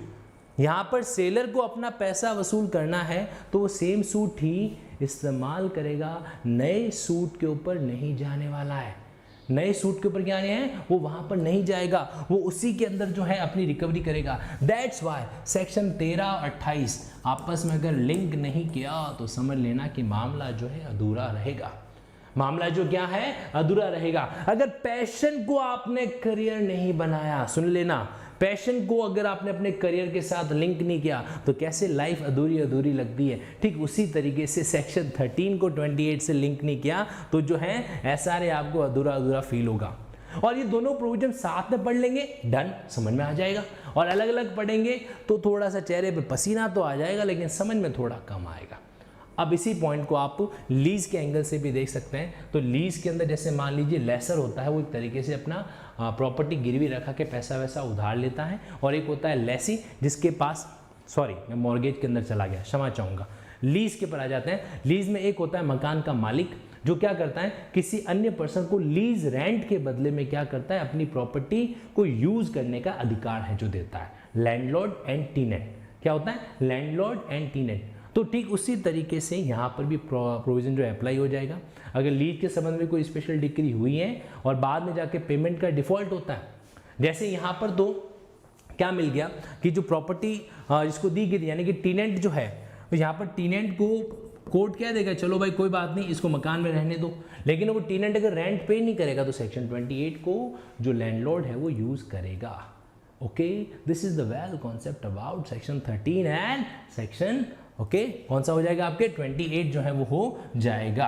ओके आगे बढ़ते हैं, यहाँ पर नेक्स्ट पॉइंट पे आ जाते हैं। तो यहाँ तक हम लोगों ने सेक्शन 11, 12, 13 वगैरह किए। अच्छा अब आप लोग थक नहीं जाओ इसलिए पहले मैं आपको एक बात बता देता हूँ, एक छोटी सी चीज़ सुन लीजिएगा, और वो ये है कि अभी तक जो किया उसका फटाफट क्विक रिकॉल करेंगे, क्योंकि मुझे पता है स्पेसिफिक रिलीफ एक्ट थोड़ा टेक्निकल है, इसलिए हो सकता है मन कहे कि अरे यार ना ना ना ना ये ठीक नहीं लग रहा है। कम ऑन मेरे साथ साथ रिवाइज कीजिए। सबसे पहले सेक्शन 1 हम लोगों ने पढ़ा। सेक्शन 1 के अंदर क्या बात हमारे सामने आई थी कि होल ऑफ इंडिया के अंदर ये कानून जो है लागू होता है। सेक्शन 2 हमारे सामने आया था जिसने 5 तरह की डेफिनेशन के बारे में बात कर रखी, ऑब्लिगेशन, सेटलमेंट, ट्रस्ट, ट्रस्टी और ऐसे कोई शब्द जो इंडियन कॉन्ट्रैक्ट एक्ट में डिफाइन कर रखे और यहाँ पर डिफाइन नहीं कर रखे हैं तो उनको हम एज इट इज जो यूज कर सकेंगे। सेक्शन 3 ने ये कहा था कि जहां पर आपके पास कोई अदर रेमेडी अवेलेबल है तो आप अदर रेमेडी का भी इस्तेमाल कर सकते हो, और रजिस्ट्रेशन एक्ट के प्रावधानों पर जो है स्पेसिफिक रिलीफ एक्ट की बात लागू नहीं होगी अगर वहां पर कोई स्पेसिफिक अलग से कोई चीज दे रखी है तो।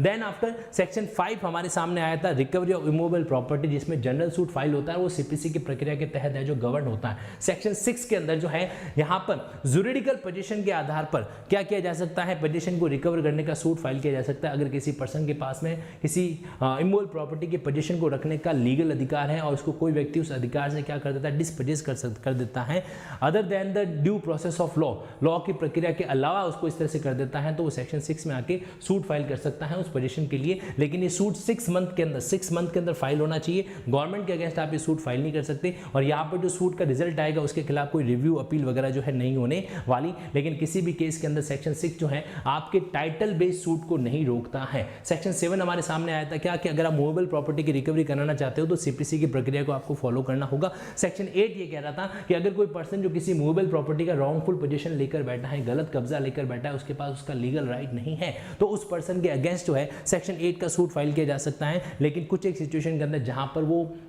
मूवेबल प्रॉपर्टी इस तरीके की है कि वो पैसों के अंदर उसका एडुकेट कंपनसेशन नहीं बैठेगा वगैरह, या फिर वो प्रॉपर्टी अपने आप यूनिक नेचर की वगैरह है, सिर्फ तहीं पर उसी सिचुएशन के अंदर ऐसा हो सकता है, अदरवाइज जो है नहीं हो सकता। सेक्शन 9 ने हमें कहा कि जो डिफेंसेस आपको नॉर्मल सूट के अंदर अवेलेबल होती है वो सारी डिफेंसेस आप क्या कर सकते हो, इंडियन कॉन्ट्रैक्ट एक्ट वाली जो है वो एसआरए के अंदर भी अप्लाई है जो कर सकते हो। सेक्शन 10 हमें ये कहता है कि हर तरह का जो कॉन्ट्रैक्ट है वो स्पेशली परफॉर्मेबल है सिवाय 3 पॉइंट के, 11(2) के, सेक्शन 14 के, सेक्शन 16 के। यहाँ पर हम लोगों ने सेक्शन 11(2) के पॉइंट को भी ऑब्जर्व किया। अगर ट्रस्टी जो है अपनी प्रॉपर्टी की अपनी जो हैसियत है, अपनी जो कैपेसिटी है उसके बाहर जाकर किसी तरह का कोई डीलिंग करता है तो वहां पर जो है स्पेसिफिक परफॉर्मेंस लागू नहीं हो पाएगा। उसके बाद में सेक्शन 16 के अंदर सेक्शन 14 के अंदर आपको 4 पॉइंट दे रखे हैं, जैसे सब्स्टिट्यूटेड परफॉर्मेंस ले लिया या एडुकेट कंपनसेशन वहां पर नहीं हो पा रहा है, ऐसी सिचुएशन के अंदर स्पेसिफिक परफॉर्मेंस वाली बात जो है वो लागू नहीं होगी। सेक्शन 16 पर्सनल बार के बारे में बात करता है कि मतलब कुछ अगर पर्सनल चीज़ें आपने डिफॉल्ट कर रखी हैं, जैसे एग्जांपल के लिए रेडी और विलिंग नहीं है, तो उस सिचुएशन के अंदर आपको पर्सनल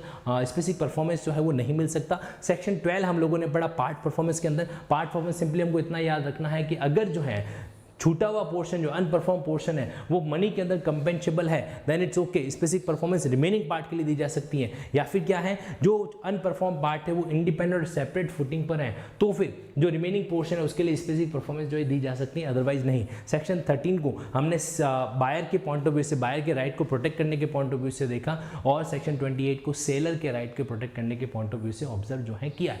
ये रहा है अभी तक हमारा 10। अब बढ़ते हैं आगे। यहाँ तक तो मामला क्लियर है? मुझे एक बार कमेंट बॉक्स में रिप्लाई कर लो कि सर यहाँ तक ओके, कोई दिक्कत नहीं है, यहाँ तक जो सीन है वो एकदम परफेक्ट है, कोई प्रॉब्लम जो आपको नहीं आ रही है।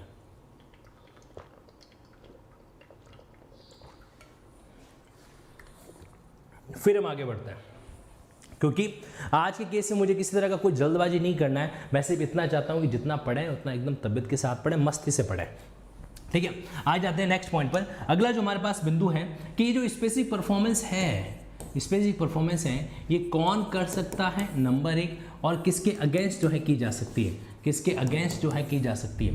तो कौन कर सकता है, बाय वूम, क्या बोलेंगे इसको, बाय वूम। तो इसका आंसर आपको मिलेगा सेक्शन 15 के अंदर, और अगेंस्ट वूम तो इसका आंसर आपको मिलेगा क्या, सेक्शन 19 के अंदर। यानी कि सेक्शन 15 और 19 ये ऐसी चीजें हैं जो क्या है, आपस में लिंक करके पढ़ी जानी चाहिए। इनको अगर आप लिंक नहीं करते हो तो वो चीज़ कहेंगे अपने आप में क्या रहेगी, पेंडिंग है जो रहती है।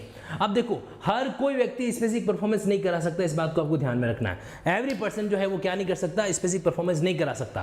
पार्टी करा सकती है, उनका रिप्रेजेंटेटिव करा सकता है, उनका क्लेमेंट करा सकता है। मान लीजिए लिमिटेड लायबिलिटी वाली पार्टनरशिप बनी है, वो करवा सकती है।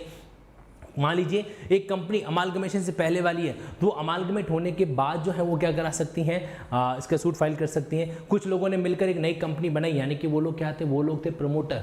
तो प्रमोटर जो है वो क्या करा सकते हैं, इनकॉर्पोरेशन होने के बाद में, अगर इनकॉर्पोरेशन के अंदर ये शब्द डाला गया है तो क्या करा सकते हैं, प्रमोटर जो है वो उसको स्पेशली इन्फोर्स करवा सकते हैं।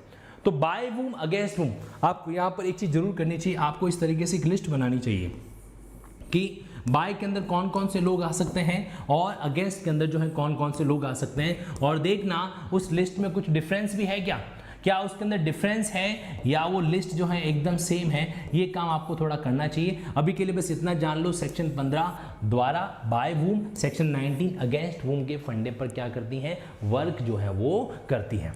ओके, आगे बढ़ते हैं। यहाँ पर नेक्स्ट जो हमारे पास में पॉइंट आएगा वो देखिए बड़ा रिलेवेंट है। यहाँ पर क्या पॉइंट आता है कि सेक्शन, अब देखो सेक्शन 10 ने जो है ना हमें स्पेसिफिकली 3 सेक्शन के बारे में तो बता दिया, कौन कौन से, 11(2) के बारे में बता दिया, सेक्शन 14 के बारे में बता दिया, 16 के बारे में बता दिया। बट हकीकत एक और भी है, सेक्शन 10 में ये भी लिखा जाना चाहिए था कि आप सेक्शन 17 को भी देखें, सेक्शन 18 को भी देखें। ऐसा क्यों, ध्यान से सुनना इस बात को। जिस पर्सन के पास टाइटल नहीं है, the person who does not have the proper title या एम, तो वो क्या नहीं करा सकता, टाइटल वाले केस के अंदर स्पेसिफिक परफॉर्मेंस जो है नहीं करा सकता। अगर आपके पास टाइटल नहीं है तो भूल जाओ, फिर आप वहाँ पर स्पेसिफिक परफॉर्मेंस जो है नहीं करा सकते। और मान लीजिए 18, अब इसको थोड़ा सा ध्यान से समझना, यहाँ पर एक बिंदु लिखा हुआ है वेरिएशन। क्या लिखा हुआ है, वेरिएशन। वेरिएशन का मतलब होता है फेरबदल। वेरिएशन का मतलब क्या हो जाएगा, एक तरीके से चेंजेज करना, फेरबदल है जो करना। कई बार आपको पता है क्या होता है कि कॉन्ट्रैक्ट होने के बाद में उसमें कुछ चेंजेस हो जाते हैं। एक प्रैक्टिकल और एक रियल टाइम एग्जांपल मैं आपको दे रहा हूं, ध्यान से सुनना मेरी बात को। सपोज करो कि एक टीचर जो है वो किसी न किसी तरह के कॉमर्शियल इंस्टीट्यूशन से जुड़ता है। सुनना, एक प्रैक्टिकल बात सीधे माइंड के अंदर एंटर होगी और ये आपको भविष्य के अंदर भी जो है एक प्रैक्टिकल बात सिखाएगी। देखो क्या होता है कि एक टीचर किसी कॉमर्शियल इंस्टीट्यूशन से जुड़ता है, वहां पर 6 महीने वो काम करता है। 6 महीने काम करने के बाद जो है वो उस इंस्टीट्यूशन के मालिक से मिलता है और ये कहता है कि सर हमारा कॉन्ट्रैक्ट इस तरीके से हुआ था, लेकिन जैसा कि मैं देख पा रहा हूं आप जो है मेरी सेवाएं अन्य फील्ड के अंदर भी ले रहे हैं, लेकिन आपके रेस्पेक्ट को देखते हुए मैं उन सेवाओं को मना नहीं कर पा रहा हूं, इसलिए अब जरूरत है हमें इस कॉन्ट्रैक्ट के अंदर जो हमारा एग्जिस्टिंग कॉन्ट्रैक्ट है उसमें चेंजेस करने चाहिए। ठीक है, मॉनेटरी एस्पेक्ट में, नॉन मॉनेटरी एस्पेक्ट में चेंजेस होने चाहिए। अब वहां पर उस संस्थान का मालिक जो है वो एग्री करता है कि यस बिल्कुल ऐसा होना चाहिए और हम ऐसा करवा देंगे। उसने कहा, उसने अप्रूवल दी कि यस ऐसा करवा देंगे। उसके बाद में 1 महीना, 2 महीना, 3 महीना होता है, बार बार इंसिस्ट करने पर भी जो मालिक है उस संस्थान का, उस कॉमर्शियल इंस्टीट्यूशन का, वो उस कॉन्ट्रैक्ट के अंदर चेंजेस जो है नहीं करवाता है। देन आफ्टर एक दिन क्या होता है कि वो फैकल्टी जो है, वो जो टीचर जो है वो सडनली उस इंस्टीट्यूशन को लेफ्ट कर जाता है एक शॉर्ट नोटिस पर। उसके बाद में जो मालिक है वो कोर्ट जाता है, कहता है कि मैं तो स्पेसिफिक परफॉर्मेंस करवाऊंगा। क्या करवाऊंगा, स्पेसिफिक परफॉर्मेंस करवाऊंगा। वहां पर कोर्ट के अंदर वो टीचर ये दलील देता है कि सर हमारे कॉन्ट्रैक्ट के अंदर ये वेरिएशन हुआ था और इस वेरिएशन को करवाने के लिए ऑनर ने कई बार कहा, बट ऑनर ने इंटेंशनली वो चीज नहीं करवाई। इसलिए स्पेसिफिक रिलीफ एक्ट सिंपली कहता है कि जहां पर वेरिएशन करवाना है तो पहले कॉन्ट्रैक्ट में वेरिएशन होगा, उसके बाद ही स्पेसिफिक परफॉर्मेंस जो है वो हो सकती है। क्या हो सकती है, उसके बाद ही स्पेसिफिक परफॉर्मेंस है जो हो सकती है। तो यहां पर वेरिएशन वाला जो पॉइंट है वो बहुत इंपॉर्टेंट है। पहले वेरिएशन फिर स्पेसिफिक परफॉर्मेंस, इस लॉजिक को याद रखना। पहले क्या होगा, वेरिएशन होगा, उसके बाद में क्या होगी, स्पेसिफिक परफॉर्मेंस जो है वो होती है। ये पॉइंट आपके सेक्शन 18 के तहत रिलेवेंट आ जाता है। क्लियर है, तो सिंपल सा फंडा है। सेक्शन 17 टाइटल नहीं है, छोड़ो, आपको नहीं मिलने वाला स्पेसिफिक परफॉर्मेंस। वेरिएशन करवाया था आपने, वेरिएशन कॉन्ट्रैक्ट में नहीं किया, स्पेसिफिक परफॉर्मेंस जो है वो नहीं मिल सकता। क्लियर है, तो ये सिंपल सी बात है और मुझे नहीं लगता इससे बड़ा प्रैक्टिकल कोई चीज आपके सामने हो सकता है। ओके, सेक्शन 19 को हमने अभी डिस्कस किया। अब आ जाते हैं कुछ ऐसे सेक्शन पर जो नई नवेली दुल्हन की तरह है। नई नवेली दुल्हन को आप समझते हो ना कि ससुराल के अंदर एकदम थोड़ा सा खुद को अनकंफर्ट भी फील करती है और दूसरे लोग भी अनकंफर्ट फील करते हैं। एक आपको प्रैक्टिकल बात बताता हूँ मैं। सपोज करो कि घर परिवार में नई नवेली दुल्हन आने से पहले जो घर के बड़े बुजुर्ग थे, एक आपका माइंड रिफ्रेश करने के लिए बात बता रहा हूँ, अच्छे से सुनना, एंजॉय करना, थोड़ा सा रिफ्रेश हो जाओ तो फिर वापस पढ़ाई में जुड़ जाना। अब क्या था कि नई नवेली दुल्हन घर परिवार में आने से पहले जो घर के बड़े थे, ताऊजी वगैरह थे, वो क्या करते थे, एक तरीके से पीली शॉल लपेट के जनेऊ यहाँ पर धारण करके सूर्य देव को इस तरीके से वो जल अर्पित करते थे, और जल अर्पित करते थे एकदम टॉपलेस पोजिशन के अंदर, है ना। टॉपलेस पोजीशन समझ ले, जनेऊ पहनी हुई है और वो येलो कलर का जो है लपेटा हुआ है, लुंगी नहीं कह सकते, वो एक अलग आता है, पूजा करते समय यूज करते हैं उसको, ठीक है।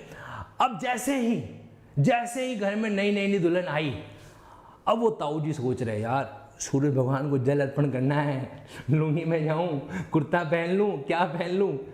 यहाँ पर इस चीज को बिल्कुल एक नॉर्मल वे में लेना, होता है कि नहीं होता है? यस। मतलब हमें ऐसा लगता है कि जब शादी के बाद कन्या जो है ससुराल में जाती है, कन्या बोले तो गर्ल, थोड़ा हिंदी भी समझ लेना है ना, तो कन्या जब ससुराल में जाती है तो सिर्फ वही हेजिटेट होती है। ऐसा नहीं है, ससुराल में सारे लोग हेजिटेट हो जाते हैं, सारे लोग हेजिटेट होते हैं। मतलब नया मेंबर आया है तो हमें थोड़ा सा ठीक करना पड़ा, वरना वो क्या सोचेगी कि ये ताऊ जी ऐसे कैसे नंगे पुंगे, मतलब कहीं भी सूरज भगवान को अंग जो है अर्पण करने चले जाते हैं। मतलब ये उनके माइंड में आता है, ऐसा होता नहीं है, ना तो वो नई दुल्हन सोचती है, ना कुछ ऐसा होता है, लेकिन उनके माइंड में ये चीज़ आ जाती है। इसीलिए तो क्या होता है, हेजिटेशन को लाइफ के अंदर हमें दूर रखना है। अब सेक्शन 20, 28, 20B, 20C, ये सारी चीज़ें क्या है, ये सारी चीज़ें भी कुछ इसी तरीके की है, नई आई है, इसलिए हम लोगों में से कुछ ने इसको अच्छे से समझ लिया होगा, शायद कुछ लोगों ने जो है नहीं समझा होगा। अब ध्यान से सुनना इस बात को, जो नेक्स्ट पॉइंट में आपके सामने रखने जा रहा हूँ। देखो, स्पेसिफिक रिलीफ एक्ट में ऐतिहासिक घटना तब हुई जब सेक्शन 20 को जो है जोड़ा गया। पहले क्या होता था कि पहले तो नहीं मेरे को तो करवानी स्पेसिफिक परफॉर्मेंस, मुझे तो स्पेसिफिक परफॉर्मेंस करवानी ही है, ये वाली बात वहां पर आ जाती है। अब देखो क्या होता है, कोर्ट कहता है कि यार तुम्हारा जो काम है कोई दूसरा व्यक्ति कर सकता है क्या? हाँ, कर तो सकता है। तो कोर्ट कहता है काम करो, उस दूसरे वाले व्यक्ति से काम करवा लो, जो भी तुम्हारा एक्स्ट्रा पैसा लग जाए या जो भी तुम्हारी कोई एडिशनल कॉस्ट आ जाए वगैरह, वो बता देना, वो हम तुमको जो है इस पहले वाले पर्सन से दिला देंगे। तो क्या दिक्कत है, क्या प्रॉब्लम है? घर शादी विवाह के अंदर कैंपर सप्लाई करने थे, नव ज्योति के कैंपर नहीं आए, कोई बात नहीं, जीवन ज्योति के कैंपर्स आ गए, है ना, पानी के कैंपर्स की बात कर रहा हूं मैं, तो वहां पर क्या हो जाएगा, इट्स ओके, सब्स्टिट्यूट परफॉर्मेंस होगी। हाँ, ये हो सकता है कि वो नव ज्योति वाला जो है वो 20 रुपीज पर कैंपर चार्ज कर रहा था और वो जीवन ज्योति वाले ने 30 रुपीज चार्ज कर दिए, तो जितना एक्स्ट्रा लगा उतना पहले वाली पार्टी से ले लो और क्या कर दो, इस तरीके से जो आप हैं अपने मैटर को डील है जो करवा दीजिए, अपने मैटर को क्या करवा दो, डील है जो करवा दीजिए, ठीक है। तो यहां पर ये जो पॉइंट आता है इसको बोला जाता है सब्स्टिट्यूटेड परफॉर्मेंस। नाम से ही पता चल रहा है कि हम क्या कर रहे हैं, सब्स्टिट्यूट कर रहे हैं, प्रतिस्थापित कर रहे हैं, सब्स्टिट्यूटेड परफॉर्मेंस। तो अगर किसी इंसान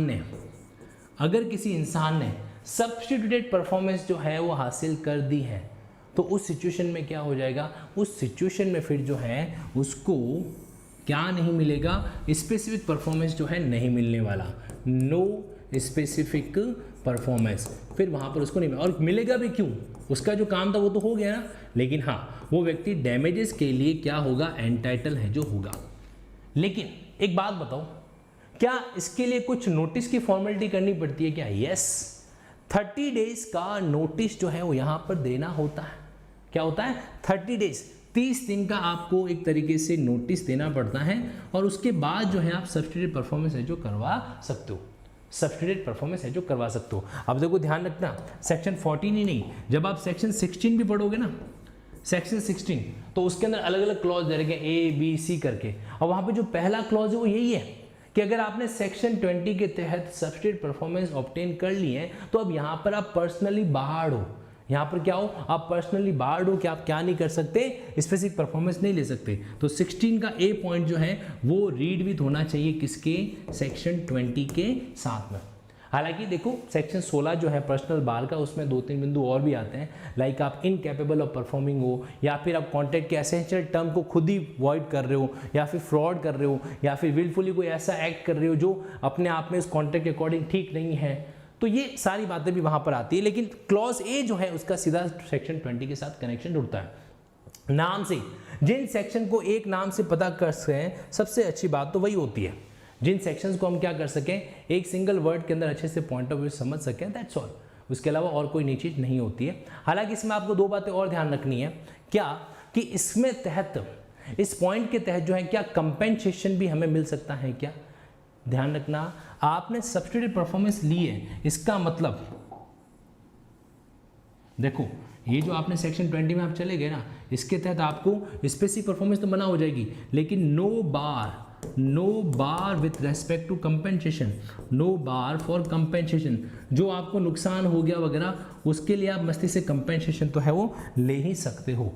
अब आगे बढ़ते हैं यहाँ पर 20A के तहत, 20A 20A यानी कि infra project specific relief act में पहली बार एक ऐसी बेहतरीन चीज ऐड की गई जो वाकई में बेहतरीन है अपने आप में।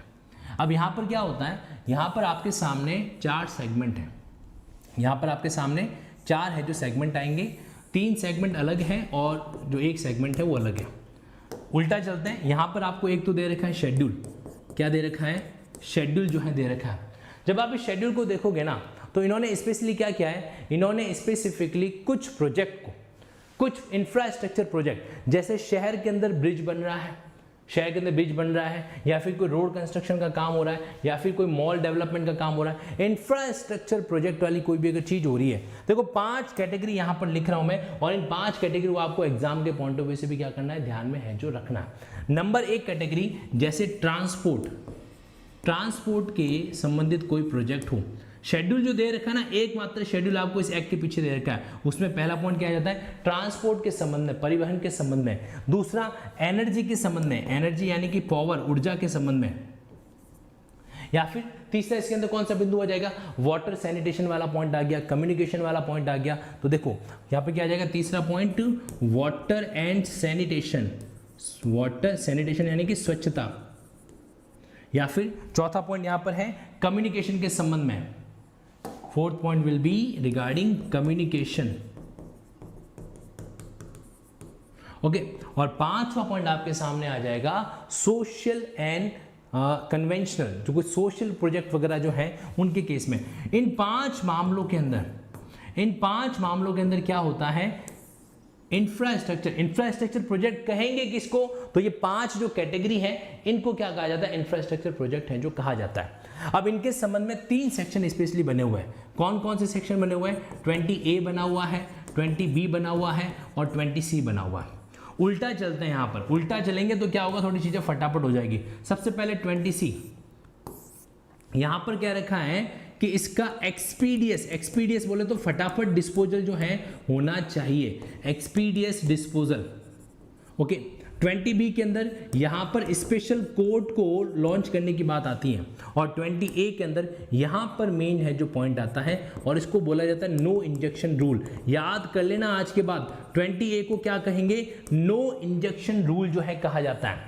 आपको पता होना चाहिए कि प्रिवेंटिव रिलीफ के जो प्रावधान है स्पेसिफिक रिलीफ एक्ट के अंदर सेक्शन 36 से लेकर कहां तक आपको मिलेंगे, वो मिलेंगे आपको सेक्शन 42 तक, ठीक है। वहां पर इंजेक्शन कब कब ग्रांट किया जाता है, कब ग्रांट नहीं किया जाता, दोनों बातें आ रखी है। अगर इंफ्रास्ट्रक्चर प्रोजेक्ट को, अटेंशन, अगर इंफ्रास्ट्रक्चर प्रोजेक्ट को कोई व्यक्ति रुकवाना चाहता है, और रुकवाने के लिए वो कोर्ट में आके इंजेक्शन की एप्लीकेशन जो है लगाता है, रुकवाने के लिए कोर्ट में आता है और इंजेक्शन यानी कि उस काम काज को, उस इंफ्रास्ट्रक्चर वर्क को रुकवाने की एप्लीकेशन लगाता है, तो यहां पर सेक्शन 20A कहता है कि कोई भी ऐसा इंजेक्शन नहीं ग्रांट किया जाएगा जो किसी इंफ्रास्ट्रक्चर प्रोजेक्ट को डिले करे।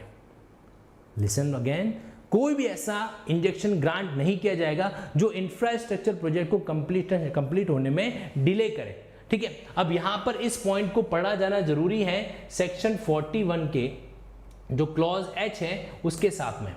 क्लॉज H A, सॉरी, वहां पर आप देखोगे तो वहां पर भी पॉइंट लिखा हुआ है कि इंफ्रास्ट्रक्चर प्रोजेक्ट को डिले करने वाले किसी केस में इंजेक्शन ग्रांट नहीं करेंगे। लॉजिक बड़ा सिंपल सा है, इंफ्रास्ट्रक्चर प्रोजेक्ट से होता है देश का विकास। क्या होता है? देश का विकास होता है। इसलिए अगर हम बार बार हर चीज के कामकाज को रुकवाने के लिए कहेंगे तो जो प्रोजेक्ट 5 साल में कंप्लीट होने वाला था वो प्रोजेक्ट अगले 50 साल में भी कंप्लीट नहीं हो पाएगा, क्योंकि एक तरीके से इंफ्रास्ट्रक्चर प्रोजेक्ट सरकारी वैकेंसी की तरह होता है।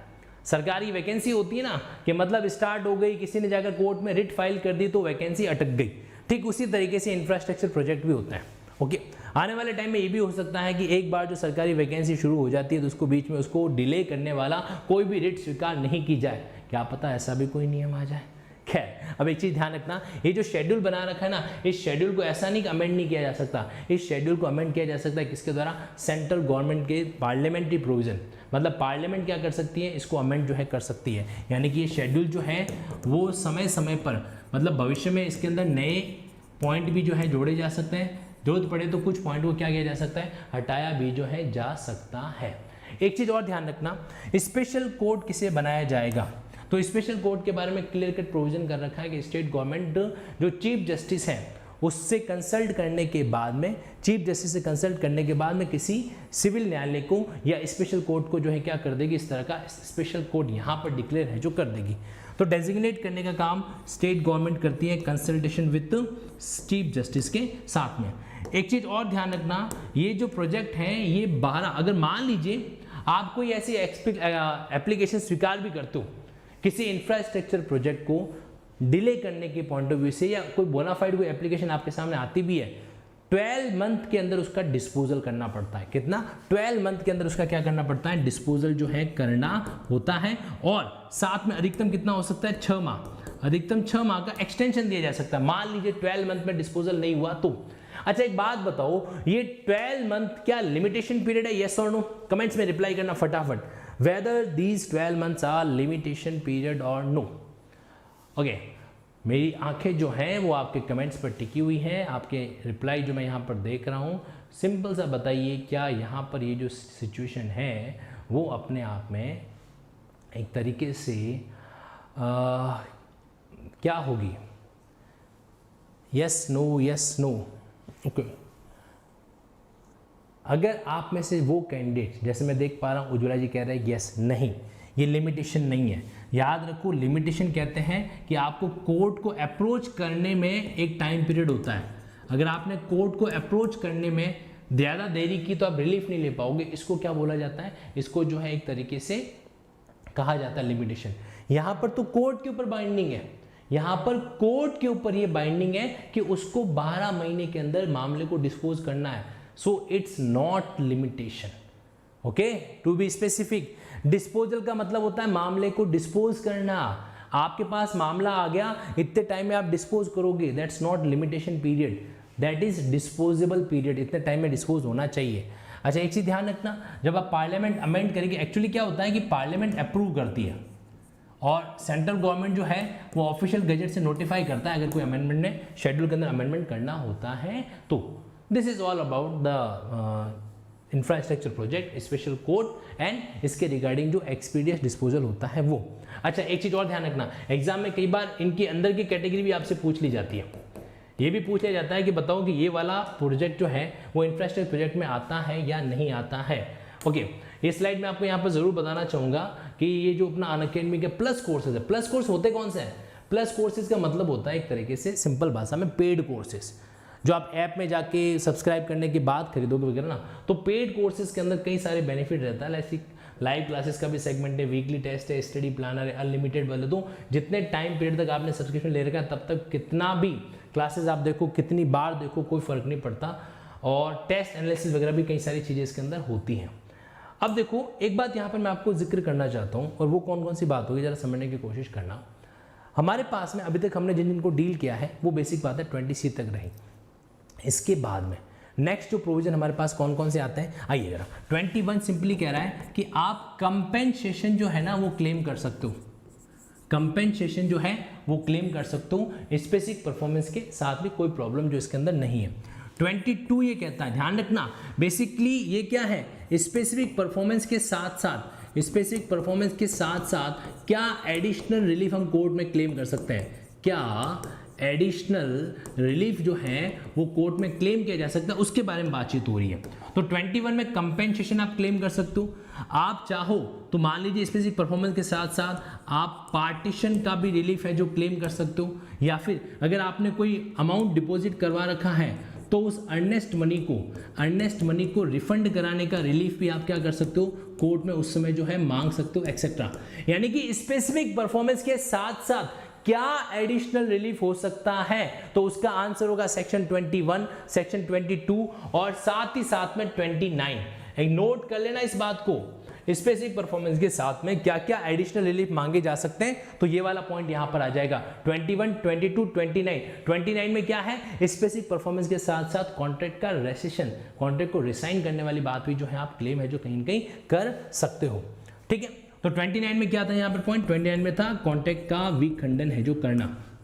ओके, इसके बाद में 23 के अंदर, 22 के बाद 23 हमने ऑलरेडी पढ़ा, लिक्विडेशन कोई बार नहीं है। अगर आपने कॉन्ट्रैक्ट में लिख दिया है कि इतना डैमेजेस पे करना पड़ेगा जब कॉन्ट्रैक्ट ब्रीच होगा, तो इसके कारण, इतना लिखने के कारण आपको स्पेसिफिक परफॉर्मेंस से बार नहीं किया जा सकता।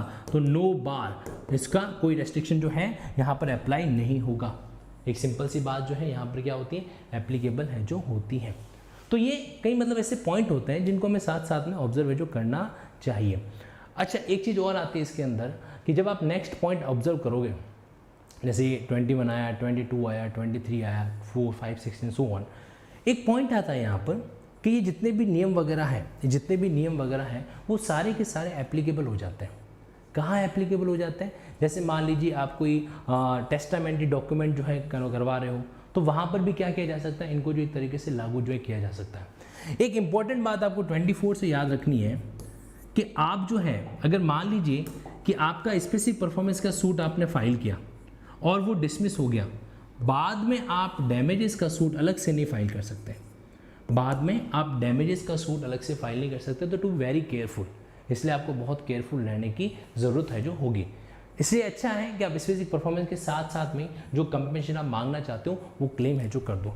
ये सारी प्रोविजन जो हमने पढ़े अभी तक, वो सारे जो आपके ये विल को क्रिएट करना है या किसी टेस्टामेंट्री डॉक्यूमेंट को क्रिएट करना है या उसके लिए कोई डायरेक्शन जारी करना है, तो वहाँ पर है जो एप्लीकेबल होंगे। ये बात सेक्शन 25 ने कही है। देखो, सेक्शन 1 के साथ में सेक्शन 25 को पढ़ना चाहिए, क्योंकि दोनों के अंदर जो है कहीं कहीं एप्लीकेबिलिटी का पॉइंट आता है। सेक्शन 1 हो गया, सेक्शन 3 हो गया, सेक्शन 25 हो गया, ये वो पॉइंट है जो आपस में इक्वली रीड आउट होने चाहिए, बराबर साथ साथ में पढ़े जाने चाहिए। आ जाते हैं नेक्स्ट बिंदु पर। अगला पॉइंट हमारे पास में क्या है, 26 क्या कह रहा है कि जब रियल इंटेंशन, जब वास्तविक इंटेंशन जो है अगर नहीं आए किसी इंस्ट्रूमेंट का, तो उस इंस्ट्रूमेंट को क्या हो जाना चाहिए, रेक्टिफाई है जो करवाना चाहिए। और वास्तविक इंटेंशन क्यों नहीं आ रहा है, इसके पीछे क्या लॉजिक रह सकता है, हो सकता है म्यूचुअल मिस्टेक हो गई हो, या हो सकता है कोई फ्रॉड वाला एलिमेंट आ गया हो, है ना। तो उस केस में इसको रेक्टिफाई है जो करवाया जाता है। एक सेक्शन आता है 26 का। 27 की अगर बात करें, हम लोगों ने पहले भी इसको डिस्कस कर रखा है कि रेसिशन करवाने के लिए किसी भी कॉन्ट्रैक्ट जो अपने आप में क्या है, वॉइडेबल है, ऐसा कॉन्ट्रैक्ट जो क्या है, वॉइडेबल है, उसको आप क्या करा सकते हो, विखंडित करा सकते हो, उसका रेसिशन है जो करवा सकते हो। ये बात यहाँ पर एप्लीकेबल होती है। 27 के बाद में 28 ऑलरेडी हम पढ़ चुके हैं। यहाँ पर क्या है, यहाँ पर सेलर का राइट है, सेलर का राइट है किस बारे में, मनी रिकवर करने में, जो अमाउंट उसको प्राप्त करने का अधिकार है किससे, बायर से, तो उसको रिकवर वो जो है वहाँ पर कर सकता है। 29 की अगर मैं आपसे बात करूँ, तो मैंने अभी आपको कहा कि अल्टरनेटिव रिलीफ है, आप जो है क्या कर सकते हो, साथ साथ में क्लेम कर सकते हो कि स्पेसिफिक परफॉर्मेंस के साथ में ये भी चीज़ दे दी जाए। कौन सा, रेसिशन का। एक महत्वपूर्ण बात, सेक्शन 30, अब 30 पढ़ने से पहले मैं आपको याद दिला दूं, 30 का कनेक्शन एक तरीके से सेक्शन जैसे आपके 64 है, 66 है, किसके, या 65 है, इंडियन कॉन्ट्रैक्ट एक्ट के। देखो, अगर किसी पर्सन ने आपके साथ कोई ऐसा कॉन्ट्रैक्ट किया जो कि क्या है, वॉइड है, जो कैसा है, वॉइड है या वॉइडेबल है, और आगे जाके उसको वॉइड डिक्लेयर कर दिया गया, अब उसके अंदर कोई भी अमाउंट एक व्यक्ति ने दूसरे व्यक्ति को दे रखा है, तो यहां पर इक्विटी का सिद्धांत लागू होता है। इक्विटी का मतलब क्या होता है कि no person get undue benefit and no person suffered with undue loss. Note it down, कोई भी पर्सन जो है वो अनड्यू बेनिफिट नहीं प्राप्त करे और कोई भी पर्सन जो है अनड्यू लॉस नहीं हो। तो ऐसे केस में एक सिद्धांत आता है, द प्रिंसिपल ऑफ रिस्टोरेशन। आपने जो कुछ भी ऐसा प्राप्त किया है जिसे प्राप्त करने का आप राइट नहीं रखते, उसको आप वापस क्या कर दो, वापस जो है रिटर्न कर दो। तो ऐसे केस में जब कॉन्ट्रैक्ट रिसाइंड हो जाता है तो इक्विटी करनी होती है। इक्विटी को वैसे हिंदी के अंदर शाम्या है जो कहा जाता है कि मतलब no undue benefit, no undue benefit and no undue loss, ये होना चाहिए। इक्विटी करने का सिद्धांत इसको बोलते हैं। कॉन्ट्रैक्ट खत्म कर दिया ना, तो कॉन्ट्रैक्ट में जो भी आपने रिसीव किया है वापस रिटर्न तो करो। सेक्शन 30 के अंदर ये बात है जो अप्लाई होती है। अब देखो 31 के कॉन्सेप्ट को समझने की कोशिश करना। सेक्शन 31 क्या कहता है कि अगर कोई ऐसा इंस्ट्रूमेंट है जिसको अगर आपने पेंडिंग छोड़ दिया तो फ्यूचर में आपको वो क्या कर सकता है, सीवियर इंजरी है जो कर सकता है, सीवियर इंजरी है जो कर सकता है, तो उसको कैंसिल करवाना। तो उसको क्या करवाना, कैंसिल करना। सपोज करो कि एक टीचर ने किसी इंस्टीट्यूशन के साथ में कोई एग्रीमेंट किया। एग्रीमेंट करने के दौरान उस इंस्टीट्यूशन ने ये कहा कि सर आपको जो है ये अलग से एक बॉन्ड भर के देना पड़ेगा वगैरह वगैरह। तो जब वो एग्रीमेंट अपने आप में टर्मिनेट हो गया और बॉन्ड कैंसिल नहीं हो रहा है, तो वो टीचर कोर्ट में जाके कह सकता है कि सर सेक्शन 31 के तहत वो जो बॉन्ड इन्होंने भरवाया था उसको कैंसिल किया जाए, क्योंकि वो बॉन्ड अगर सस्टेन हुआ तो हो सकता है, क्या हो सकता है कि मुझे पर्सनली ऐसी इंजरी हो सकती है, ऐसी स्पेशल इंजरी हो सकती है जो अपने आप में इररिपेयरेबल हो। तो यहाँ पर सेक्शन 31 की बात जो है लागू हो जाती है। और सबसे अहम बात सेक्शन 32, आपको पता है आप लोगों ने सेक्शन 12 पढ़ा था, सेक्शन 12, वहां पर भी पार्ट ऑफ कॉन्ट्रैक्ट की स्पेसिफिक परफॉर्मेंस थी और यहाँ पर पार्ट ऑफ इंस्ट्रूमेंट को पार्टली क्या करना, कैंसिल करना। तो क्या किसी इंस्ट्रूमेंट को पार्टली कैंसिल कर सकते हैं क्या? Answer will be yes, answer will be yes. एक चीज ध्यान से सुनना, मेरी बात को अच्छे तरीके से माइंड में सेट कर लीजिएगा, वो ये है कि कॉन्ट्रैक्ट को पार्टली परफॉर्म जनरल वे में हम नहीं करा सकते। जनरल रूल क्या है, part of contract is not specifically performable, लेकिन part of instrument is cancellable. Instrument का पार्ट जो है वो जनरल रूल के तहत अपन कैंसिल करा सकते हैं, लेकिन कॉन्ट्रैक्ट का जो स्पेसिफिक पार्ट है उसको स्पेशली परफॉर्म जो है नहीं करवाया जा सकता। ये बात यहां पर ध्यान रखना है। इसलिए 32 को हमें क्या करना है, सेक्शन 12 के साथ में रीड आउट जो है करना है। सेक्शन 12 और 32 दोनों क्या होने चाहिए, साथ में पढ़े जाने चाहिए। और 33 ये कोई नई बात नहीं करता है, ये वही बात करेगा जो आपने अभी सेक्शन 30 के अंदर पढ़ी, यानी कि इक्विटी करना। यहां पर भी क्या होगा, इक्विटी का सिद्धांत जो है वो बेसिकली अप्लाई होता है। नाउ नेक्स्ट पॉइंट आपके सामने क्या रहेगा, जरा आ जाइए। डिक्लेरेशन का सिद्धांत। डिक्लेरेशन, डिक्लेयर करवाना। कोर्ट से जो है इस बात की घोषणा करवाई जाती है किसी लीगल कैरेक्टर की, किसी लीगल कैरेक्टर के संबंध में, और या फिर क्या हो जाएगा, या फिर हो जाएगा किसी लीगल राइट के संबंध में। घोषणा है जो करवाई जाती है सेक्शन 34 के अंदर। बहुत रिलेवेंट पार्ट है ये, बहुत रिलेवेंट पोर्शन होता है। मतलब कोई भी लीगल राइट, कोई भी लीगल राइट या फिर कोई भी लीगल कैरेक्टर जो आपको लगता है कि कोई पर्सन जो है वो उसको डिनाई कर सकता है, डिनाई करने का मतलब मना कर सकता है, या भविष्य में may be denied, may be denied. वर्तमान में तो नहीं है, प्रेजेंट में नहीं, लेकिन भविष्य में कर सकता है। तो आप कोर्ट से जाकर उस लीगल कैरेक्टर का डिक्लेरेशन है जो करवा सकते हो। एग्जाम्पल के लिए देखिए, अडॉप्टेड सन, अडॉप्टेड सन। अब उन्होंने कोई रजिस्टर्ड विल वगैरह नहीं बना रखी है, जो भी कुछ है, लेकिन कस्टम के अकॉर्डिंग वो एक व्यक्ति का अडॉप्टेड सन है, तो वो कोर्ट में जाकर ये घोषणा, ये डिक्लेरेशन करवा सकता है कि I am the adopted son of that lady, है ना। और इस बात की घोषणा करवानी ताकि जो उस लेडी का जो प्रॉपर्टी किसी अन्य पर्सन के पास पड़ा है वो प्रॉपर्टी मुझे मिल सके, क्योंकि that person may deny my status, वो पर्सन मुझे मना कर सकता है कि भाई आप हकदार नहीं हो।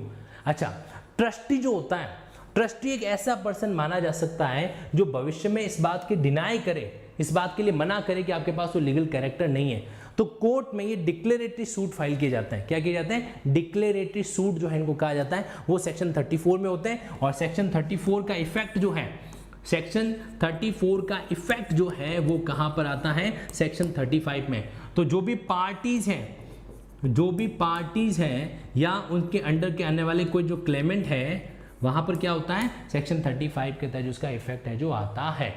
Okay, this point to be noted, that is 34 and 35। अब आगे बढ़ते हैं मेन सेगमेंट पर। अब जो सेगमेंट मैं आपके सामने डील करने जा रहा हूं ना, उसको आपको बहुत ही अच्छे से ऑब्जर्व करना होगा। देखिए, सेक्शन 36 जो है ना, वो इंजेक्शन के बारे में, प्रिवेंटिव रिलीफ के बारे में बताता है कि कोर्ट जो है प्रिवेंटिव रिलीफ दो तरीकों से कर सकता है। पहला तरीका कौन सा होता है कि वो टेम्पररी इंजेक्शन ग्रांट कर दे, और दूसरा तरीका होता है परपेचुअल इंजेक्शन ग्रांट कर दे। टेम्पररी इंजेक्शन में और परपेचुअल इंजेक्शन में अंतर क्या होता है, इसको जानना बहुत जरूरी है। टेम्पररी इंजेक्शन जो है ना, उनकी वैलिडिटी रहती है कुछ टाइम पीरियड तक, या कोर्ट के फर्दर ऑर्डर तक, या फाइनली जो जजमेंट आता है वहां तक। टेम्पररी इंजेक्शन वहां पर अपनी लाइफ लाइन खत्म कर देते हैं। परपेचुअल इंजेक्शन जो है ना, वो हमेशा डिक्री के फॉर्म में आता है। परपेचुअल इंजेक्शन यानी कि शाश्वत व्यादेश जो है, वो हमेशा डिक्री के फॉर्म में आता है। और डिक्री यानी आने का मतलब क्या हुआ, एक तरीके से मेरिट बेस पर वो कंक्लूसिव हो गया। मेरिट बेस पर क्या हो गया, कंक्लूसिव। अब वो रिवर्स नहीं हो सकता। टेम्पररी इंजेक्शन रिवर्सिबल है, कभी भी खत्म हो सकता है, लेकिन जो परपेचुअल इंजेक्शन है वो वहां पर खत्म जो है नहीं होता है। ओके, अब देखिए इसके अंदर क्या क्या पॉइंट है। मेरा ये मानना है कि जब कभी भी आप इस टॉपिक को पढ़ें, आपको सबसे पहले सेक्शन 38 को ऑब्जर्व करना चाहिए। सेक्शन 38 को ऑब्जर्व करना चाहिए, जहां पर परपेचुअल इंजेक्शन कब ग्रांट करेंगे इसका जिक्र है जो कर रखा है। परपेचुअल इंजेक्शन कब ग्रांट करते हैं, वहां पर इसका पॉइंट आपके सामने आएगा। ओके, परपेचुअल इंजेक्शन जो है ना, वो दो सिचुएशन के अंदर आता है, याद रखना, क्योंकि सारे सेक्शन का कनेक्शन इससे जुड़ने वाला है। दावे के साथ कह रहा हूं मैं कि अगले 5 मिनट के अंदर आप लोग एक ऐसी चीज सीखने वाले हो जो आपने शायद अभी तक है जो किसी कारण से ऑब्जर्व नहीं की होगी। देखिए, सेक्शन 38 के तहत जो परपेचुअल इंजेक्शन है वो दो सिचुएशन में आता है। पहली जो सिचुएशन होती है वो क्या होती है, ब्रीच ऑफ फेवरेबल ऑब्लिगेशन। क्या वर्ड आ जाएगा यहां पर, ब्रीच ऑफ फेवरेबल ऑब्लिगेशन। आपके फेवर में कोई ऑब्लिगेशन थी, आपके फेवर में कोई ऑब्लिगेशन मतलब किसी और व्यक्ति के ऊपर वो एक लायबिलिटी थी जो आपके लिए बेनिफिशियल थी, तो फेवरेबल ऑब्लिगेशन का ब्रीच हो गया। या तो उसके लिए आप जा सकते हो, या फिर जो डिफेंडेंट है, डिफेंडेंट ने क्या कर रखा है, अनलॉफुल इवेजन है जो कर रखा है। अनलॉफुल यानी कि विधि विरुद्ध, अनलॉफुल किसी तरीके का अतिक्रमण कर रखा है, या आपके किसी राइट को उसने एक तरीके से ब्रीच कर रखा है। इन दोनों सिचुएशन के अंदर क्या होता है, आपके परपेचुअल इंजेक्शन ग्रांट होता है। मेंस एग्जामिनेशन का सवाल बन सकता है, इस बात को हमेशा ध्यान में रखना। अब ये जो पॉइंट है, ये जो दोनों बिंदु मैंने आपको बता रखे हैं, ये आपके सेक्शन 38 के अंदर एक सेक्शन सबसेक्शन 38(1) के अंदर आता है। ये बात आपको 38(1) में मिलेगी, और ये वाली बात आपको सेक्शन 38 के 3 के अंदर है जो मिलेगी। अभी तक कहानी खत्म नहीं हुई है, नेक्स्ट पॉइंट को सुनने की जो कोशिश कीजिएगा। अब फेवरेबल ऑब्लिगेशन है ना, वो हो सकता है किसी कॉन्ट्रैक्ट से आए, वो क्या आ जाए, किसी कॉन्ट्रैक्ट से जो आ जाए। तो जब कॉन्ट्रैक्ट से कोई फेवरेबल ऑब्लिगेशन है और उसका ब्रीच हो रहा है, तो वहां पर हमें क्या करना होता है, वहां पर हमें चैप्टर 2 को फॉलो करना पड़ता है। चैप्टर 2 को जो है ध्यान में रखा जाता है, उसके गाइडिंग प्रिंसिपल को कंसिडर किया जाता है। चैप्टर 2 बोले तो कौन सा हो जाएगा हमारा, जो स्पेसिफिक परफॉर्मेंस वाला पॉइंट पढ़ के आए थे। और दूसरा होता है जब वहां पर क्या है, जब इस तरह की परफॉर्मेंस नेसेसरी, आप किसी व्यक्ति से कोई चीज कंपेल कराना चाहते हो, अदरवाइज कॉन्ट्रैक्ट के अलावा अन्य कोई ऑब्लिगेशन है, otherwise then contract, otherwise contract के अलावा कोई फेवरेबल ऑब्लिगेशन उसका ब्रीच हो गया, और वहां पर आप उस व्यक्ति से कुछ कंपेल करवाना चाहते हो, कंपेल परफॉर्मेंस, कंपेल परफॉर्मेंस। एक बड़ी शानदार चीज अभी आपके सामने आएगी, अगले 2 मिनट के अंदर पूरा अटेंशन रखना। कंपेल द परफॉर्मेंस, वहां पर आप सेक्शन 39 इस्तेमाल करते हो, सेक्शन 39 इस्तेमाल करते हो। नहीं आया होगा समझ में, जो है उल्लंघन है जो किया जाता है, वहां पर ऐसा किया जा सकेगा। ओके, तो 38 से ही कनेक्शन जुड़ता है किसका, अलग अलग प्रोविजन का। अच्छा, एक बात और, ये सेक्शन 38 है ना, ये सिर्फ और सिर्फ 37 के 2 से कनेक्टेड है, 37 के 1 से इसका कोई कनेक्शन नहीं है, क्योंकि 37 का 1 तो टेम्परेरी इंजेक्शन के बारे में बात करता है। वो तो क्या करता है, टेम्परेरी इंजेक्शन के बारे में बातचीत जो है वो करता है। हाँ जी, ओके, क्या दिक्कत आ रही है, क्या किसी तरह का स्ट्रीमिंग इश्यू है, लेट मी चेक, अभी पता करते हैं।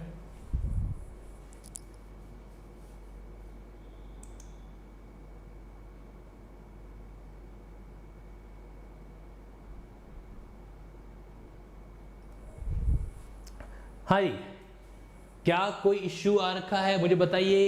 M I audible? क्या मेरी बात आप लोगों तक पहुंच रही है? येस और नो कंफर्म कीजिए एक बार। Clear, okay, thank you so much. अब नेटवर्क है जी, तकनीक है, कई बार जो बीच बीच में नाराज हो जाती है, मनाना पड़ता है ना। इतिहास के अंदर एक कॉन्सेप्ट आता है रूठी रानी, है ना। तो उसी तरीके से तकनीक भी जो है कई बार रूठी रानी बन जाती है। मनाएंगे, कोई बात नहीं, और कर भी क्या सकते हैं।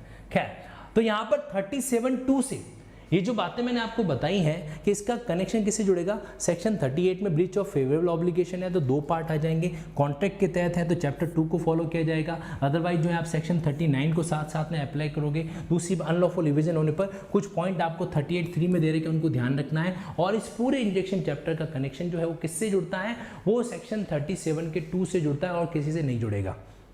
इस बात को विशेष अपने माइंड में आपको रखना है। अच्छा, अब एक छोटी सी चीज़ यहाँ पर मैं आपको और बता देता हूँ, वो क्या क्या पॉइंट रहेगा कि कौन कौन सी ऐसी सिचुएशन होगी, कौन कौन सा ऐसा सिचुएशन होगा जहाँ पर हम लोग हैं इस इंजेक्शन को ग्रांट करने वाली बात कहते हैं। नहीं, अभी भी कनेक्शन प्रॉपर है, आप देखिए आराम से, कोई प्रॉब्लम नहीं आएगा। अच्छे से ऑब्जर्व कीजिए। क्या अभी भी आप में से कुछ कैंडिडेट्स को दिक्कत आ रही है क्या इस बात को लेकर कि इंटरनेट कनेक्टिविटी का सर थोड़ा सा जो है एक तरीके से इश्यू हो रहा है? क्या किसी कैंडिडेट्स को किसी तरह का ये प्रॉब्लम आ रहा है क्या? मुझे एक बार कमेंट्स में रिप्लाई कर दीजिए।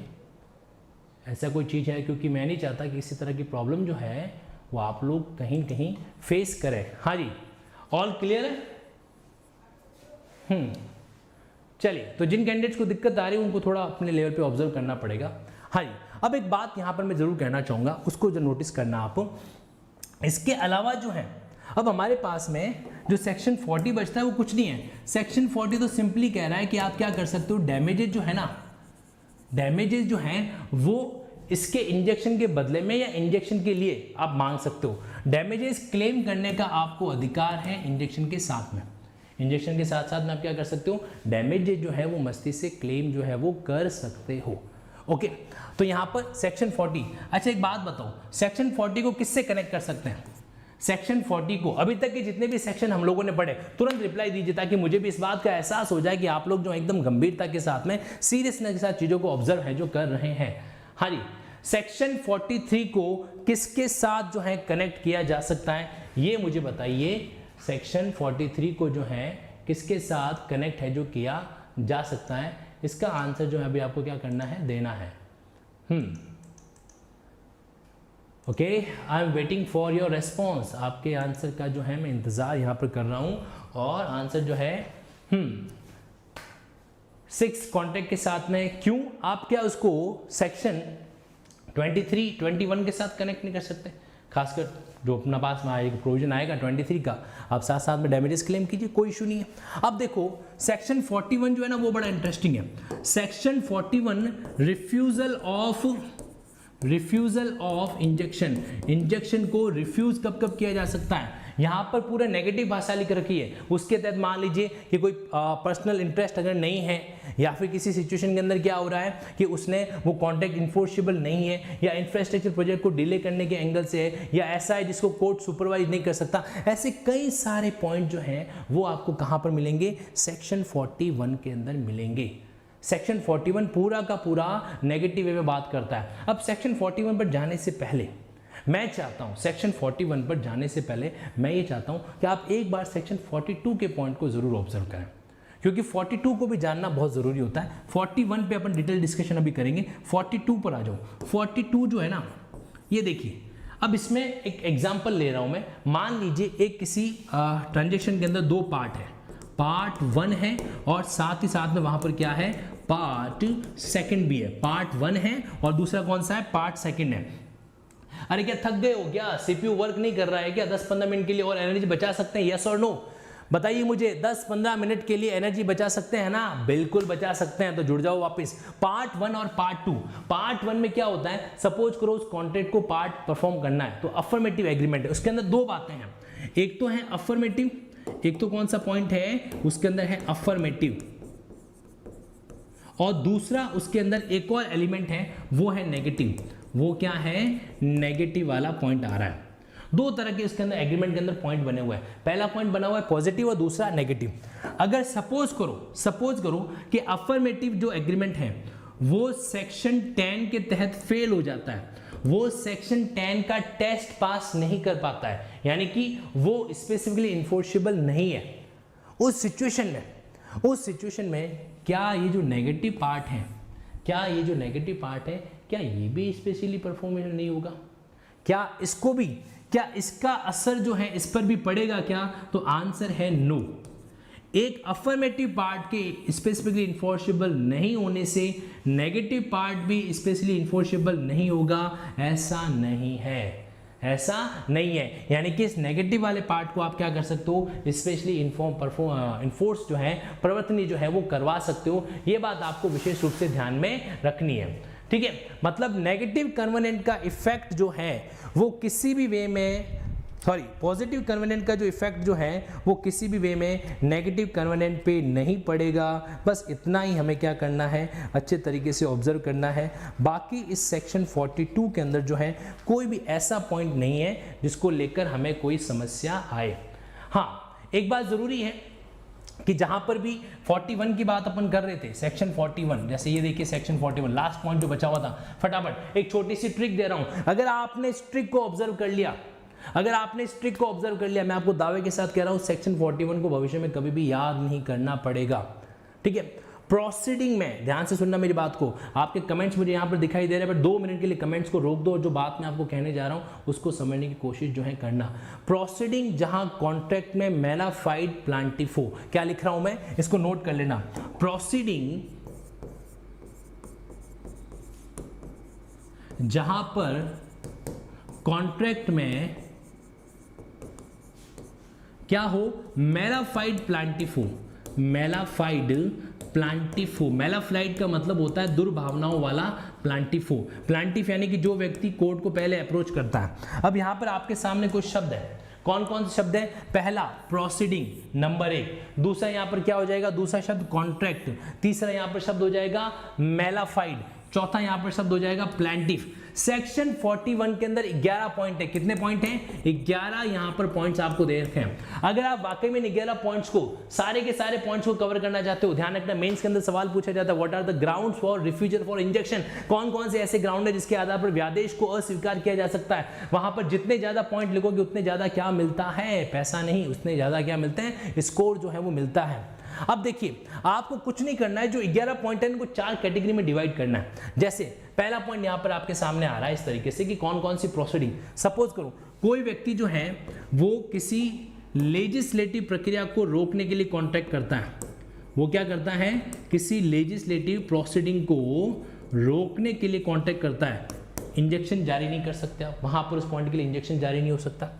कोई व्यक्ति क्रिमिनल रिलीफ लेना चाहता है तो क्रिमिनल प्रोसीडिंग इनिशिएट करना चाहता है, लेकिन अगर कोई दूसरा व्यक्ति ऐसा एग्रीमेंट करे जिसके तहत वो उसको क्रिमिनल प्रोसीडिंग नहीं करने दे, ऐसा इंजेक्शन, आप कोर्ट से जाकर ये रिलीफ नहीं ले सकते कि वो पर्टिकुलर पर्सन जो है वो उसको अप्रोच ना करे, किसी स्टैट्यूटरी बॉडी को अप्रोच नहीं करे, ऐसा नहीं कर सकते, ऐसा जो है नहीं कर सकते। दूसरा बात क्या आ सकता है, जैसे कॉन्ट्रैक्ट का। अब मान लीजिए कॉन्ट्रैक्ट अगर नॉट इन्फोर्सेबल है, कॉन्ट्रैक्ट क्या है, नॉट इन्फोर्सेबल है, क्या आप इसको परफॉर्म करा सकते हो? क्या आप वहां पर जो है, अगर कॉन्ट्रैक्ट इन्फोर्सेबल नहीं है तो क्लियर कट लिखा हुआ है, क्या लिखा हुआ है कि उस सिचुएशन के अंदर जो है आप क्लेम इंजेक्शन नहीं कर सकते। दूसरा यहां पर एक और पॉइंट आता है कि इक्वली एफिशिएंट रेमेडी, अगर कोई उसके बराबर का कोई दूसरा रेमेडी उपलब्ध है, इक्वली एफिशिएंस रेमेडी वहां पर अवेलेबल है, तो वहां पर भी क्या नहीं कर सकते, उस कॉन्ट्रैक्ट में इंजेक्शन ग्रांट नहीं कर सकते। तीसरा इसके अंदर क्या पॉइंट आ जाता है, जैसे मान लीजिए आपका इंटेंशन क्या है, मेलाफाइड है, इंटेंशन क्या है, मेलाफाइड है। जैसे 2 एग्जांपल यहां पर, सपोज करो आप कोई ऐसा एक्ट जिसके बारे में आप भी क्लियर नहीं हो कि वो न्यूसेंस है या नहीं है, अनक्लियर न्यूसेंस, वो एक्ट जो है न्यूसेंस है या नहीं है, फिर भी आप कोर्ट चले गए उसके एक्ट को ये कहकर रोकने के लिए कि साहब ये न्यूसेंस है, आप श्योर नहीं हो, तो आपका इंटेंशन मेलाफाइड है। दूसरा, आप किसी इंफ्रास्ट्रक्चर प्रोजेक्ट को डिले करना चाहते हो, किसी इंफ्रास्ट्रक्चर प्रोजेक्ट को डिले करना चाहते हो, इसलिए उस प्रोजेक्ट को रोकने के लिए आप क्या कर रहे हो, कोर्ट में जाकर उस प्रोजेक्ट को रोकने के लिए कोर्ट में जाकर आप क्या करें, इस तरीके से दलील दे रहे हो, तो वहां पर क्या हो जाएगा, कोर्ट इंजेक्शन देने से मना कर सकता है। ठीक है, चौथा पॉइंट देखो, 4 कैटेगरी, पहली, दूसरी, चौथी। चौथा क्या है, मान लीजिए प्लांटिव खुद क्या है, उसने खुद ने कॉन्ट्रैक्ट का ब्रीच किया है, प्लांटिव ने, मतलब ब्रीच भी करोगे और कोर्ट से आके इंजेक्शन भी मांगोगे। दूसरा पॉइंट, नेक्स्ट पॉइंट क्या है, अगर मान लीजिए उसका पर्सनल इंटरेस्ट नहीं है, इंजेक्शन कभी भी पब्लिक बेनिफिट के लिए नहीं होता है, अगर आपका पर्सनल इंटरेस्ट नहीं है तो वहां पर आप इंजेक्शन आके क्लेम जो है नहीं कर सकते। इस तरीके से कई सारे पॉइंट हमारे सामने आते हैं। तो बेसिकली आप सेक्शन 41 को कुछ मत करो, इस एक लाइन से याद रख लो, प्रोसीडिंग, कॉन्ट्रैक्ट, मेलाफाइड, प्लांटिव। यहां पर इन 4 कैटेगरी से 41 को आसानी से क्या किया जा सकता है, समझा जा सकता है। कर सकते हो यस और नो, रिप्लाई करो। ये बात समझ में आ गई, हाँ या ना? तो हमें क्या करना है, इस तरीके से इस पॉइंट को समझना है। एक पॉइंट शायद एक सेक्शन रह भी गया, सेक्शन 14A। 14A में क्या कर रखा है इन्होंने, 14A में कह रखा है कि अगर कोर्ट को जरूरत लगे तो कोर्ट एक्सपर्ट को हायर कर सकता है। मान लीजिए कहीं पर भी स्पेसिफिक परफॉर्मेंस करवाना है कि नहीं करवाना है, इस पर कोई ऐसा तकनीकी बिंदु आ गया जहां पर कोर्ट को लग रहा है कि यहां पर जो हमें क्या करना चाहिए, किसी एक्सपर्ट की सहायता जो है लेनी चाहिए, तो एक्सपर्ट की सहायता लेने के लिए कोर्ट क्या कर सकता है, कोर्ट वहां पर जो है 14A के तहत एक्सपर्ट को हायर कर सकता है। एक्सपर्ट की ओपिनियन इंडियन एविडेंस एक्ट के सेक्शन 45 के तहत क्या हो जाएगी, लिंक हो जाएगी, उसकी रिलेवेंसी जो है वहां पर कंसीडर की जाएगी। ओके, चलिए अब देखिए अगले 15 मिनट ध्यान से सुन लेना, अगले 10 से 15 मिनट के अंदर इस पूरे से पूरे एक्ट का अपन समअप करने वाले हैं। पूरे के पूरे एक्ट को एक तरीके से समअप है जो करने वाला है। बी प्रिपेयर्ड, पूरी एनर्जी के साथ हमें क्या करना है, इस पर बातचीत करनी है। और यकीन मानिए कि अगले 10-15 मिनट को मुझे एक बार ये बता दीजिए कि एनर्जी का लेवल अभी तक है या नहीं है। देखो, माटी कहे कुंभार से तू क्या रौंदे मोहे, माटी कहे कुम्हार से तू क्या रौंदे मोहे, एक दिन ऐसा आएगा मैं रौंदूंगी तो है। जब समय हमारी परीक्षा लेता है ना, तो समय की आंखों में आंखें डालकर उसको ये कहो कि समय तू क्या मेरी परीक्षा ले रहा है, एक दिन ऐसा आएगा जब मैं तेरी परीक्षा लूंगी या मैं तेरा परीक्षा लूंगा, तब मुझे बताना कि कौन जो है वो कायर है और कौन जो वीर है। अपनी एनर्जी को इकट्ठा कर लो अगले 15 मिनट के लिए। अगले 15 मिनट के अंदर इस स्पेसिफिक रिलीफ एक्ट का सुपर फास्ट पोस्टमार्टम अपन करने वाले हैं। अभी तक हमने इसका कॉन्सेप्चुअल पोस्टमार्टम किया है, अगले 15 मिनट के अंदर जो है क्या होगा, सुपर फास्ट पोस्टमार्टम करेंगे और फिर उस चीज से क्या करेंगे, फिर देखना कहां पर कौन सा पॉइंट जो है वो क्लियर रहता है, कौन सा पॉइंट पेंडिंग रहता है।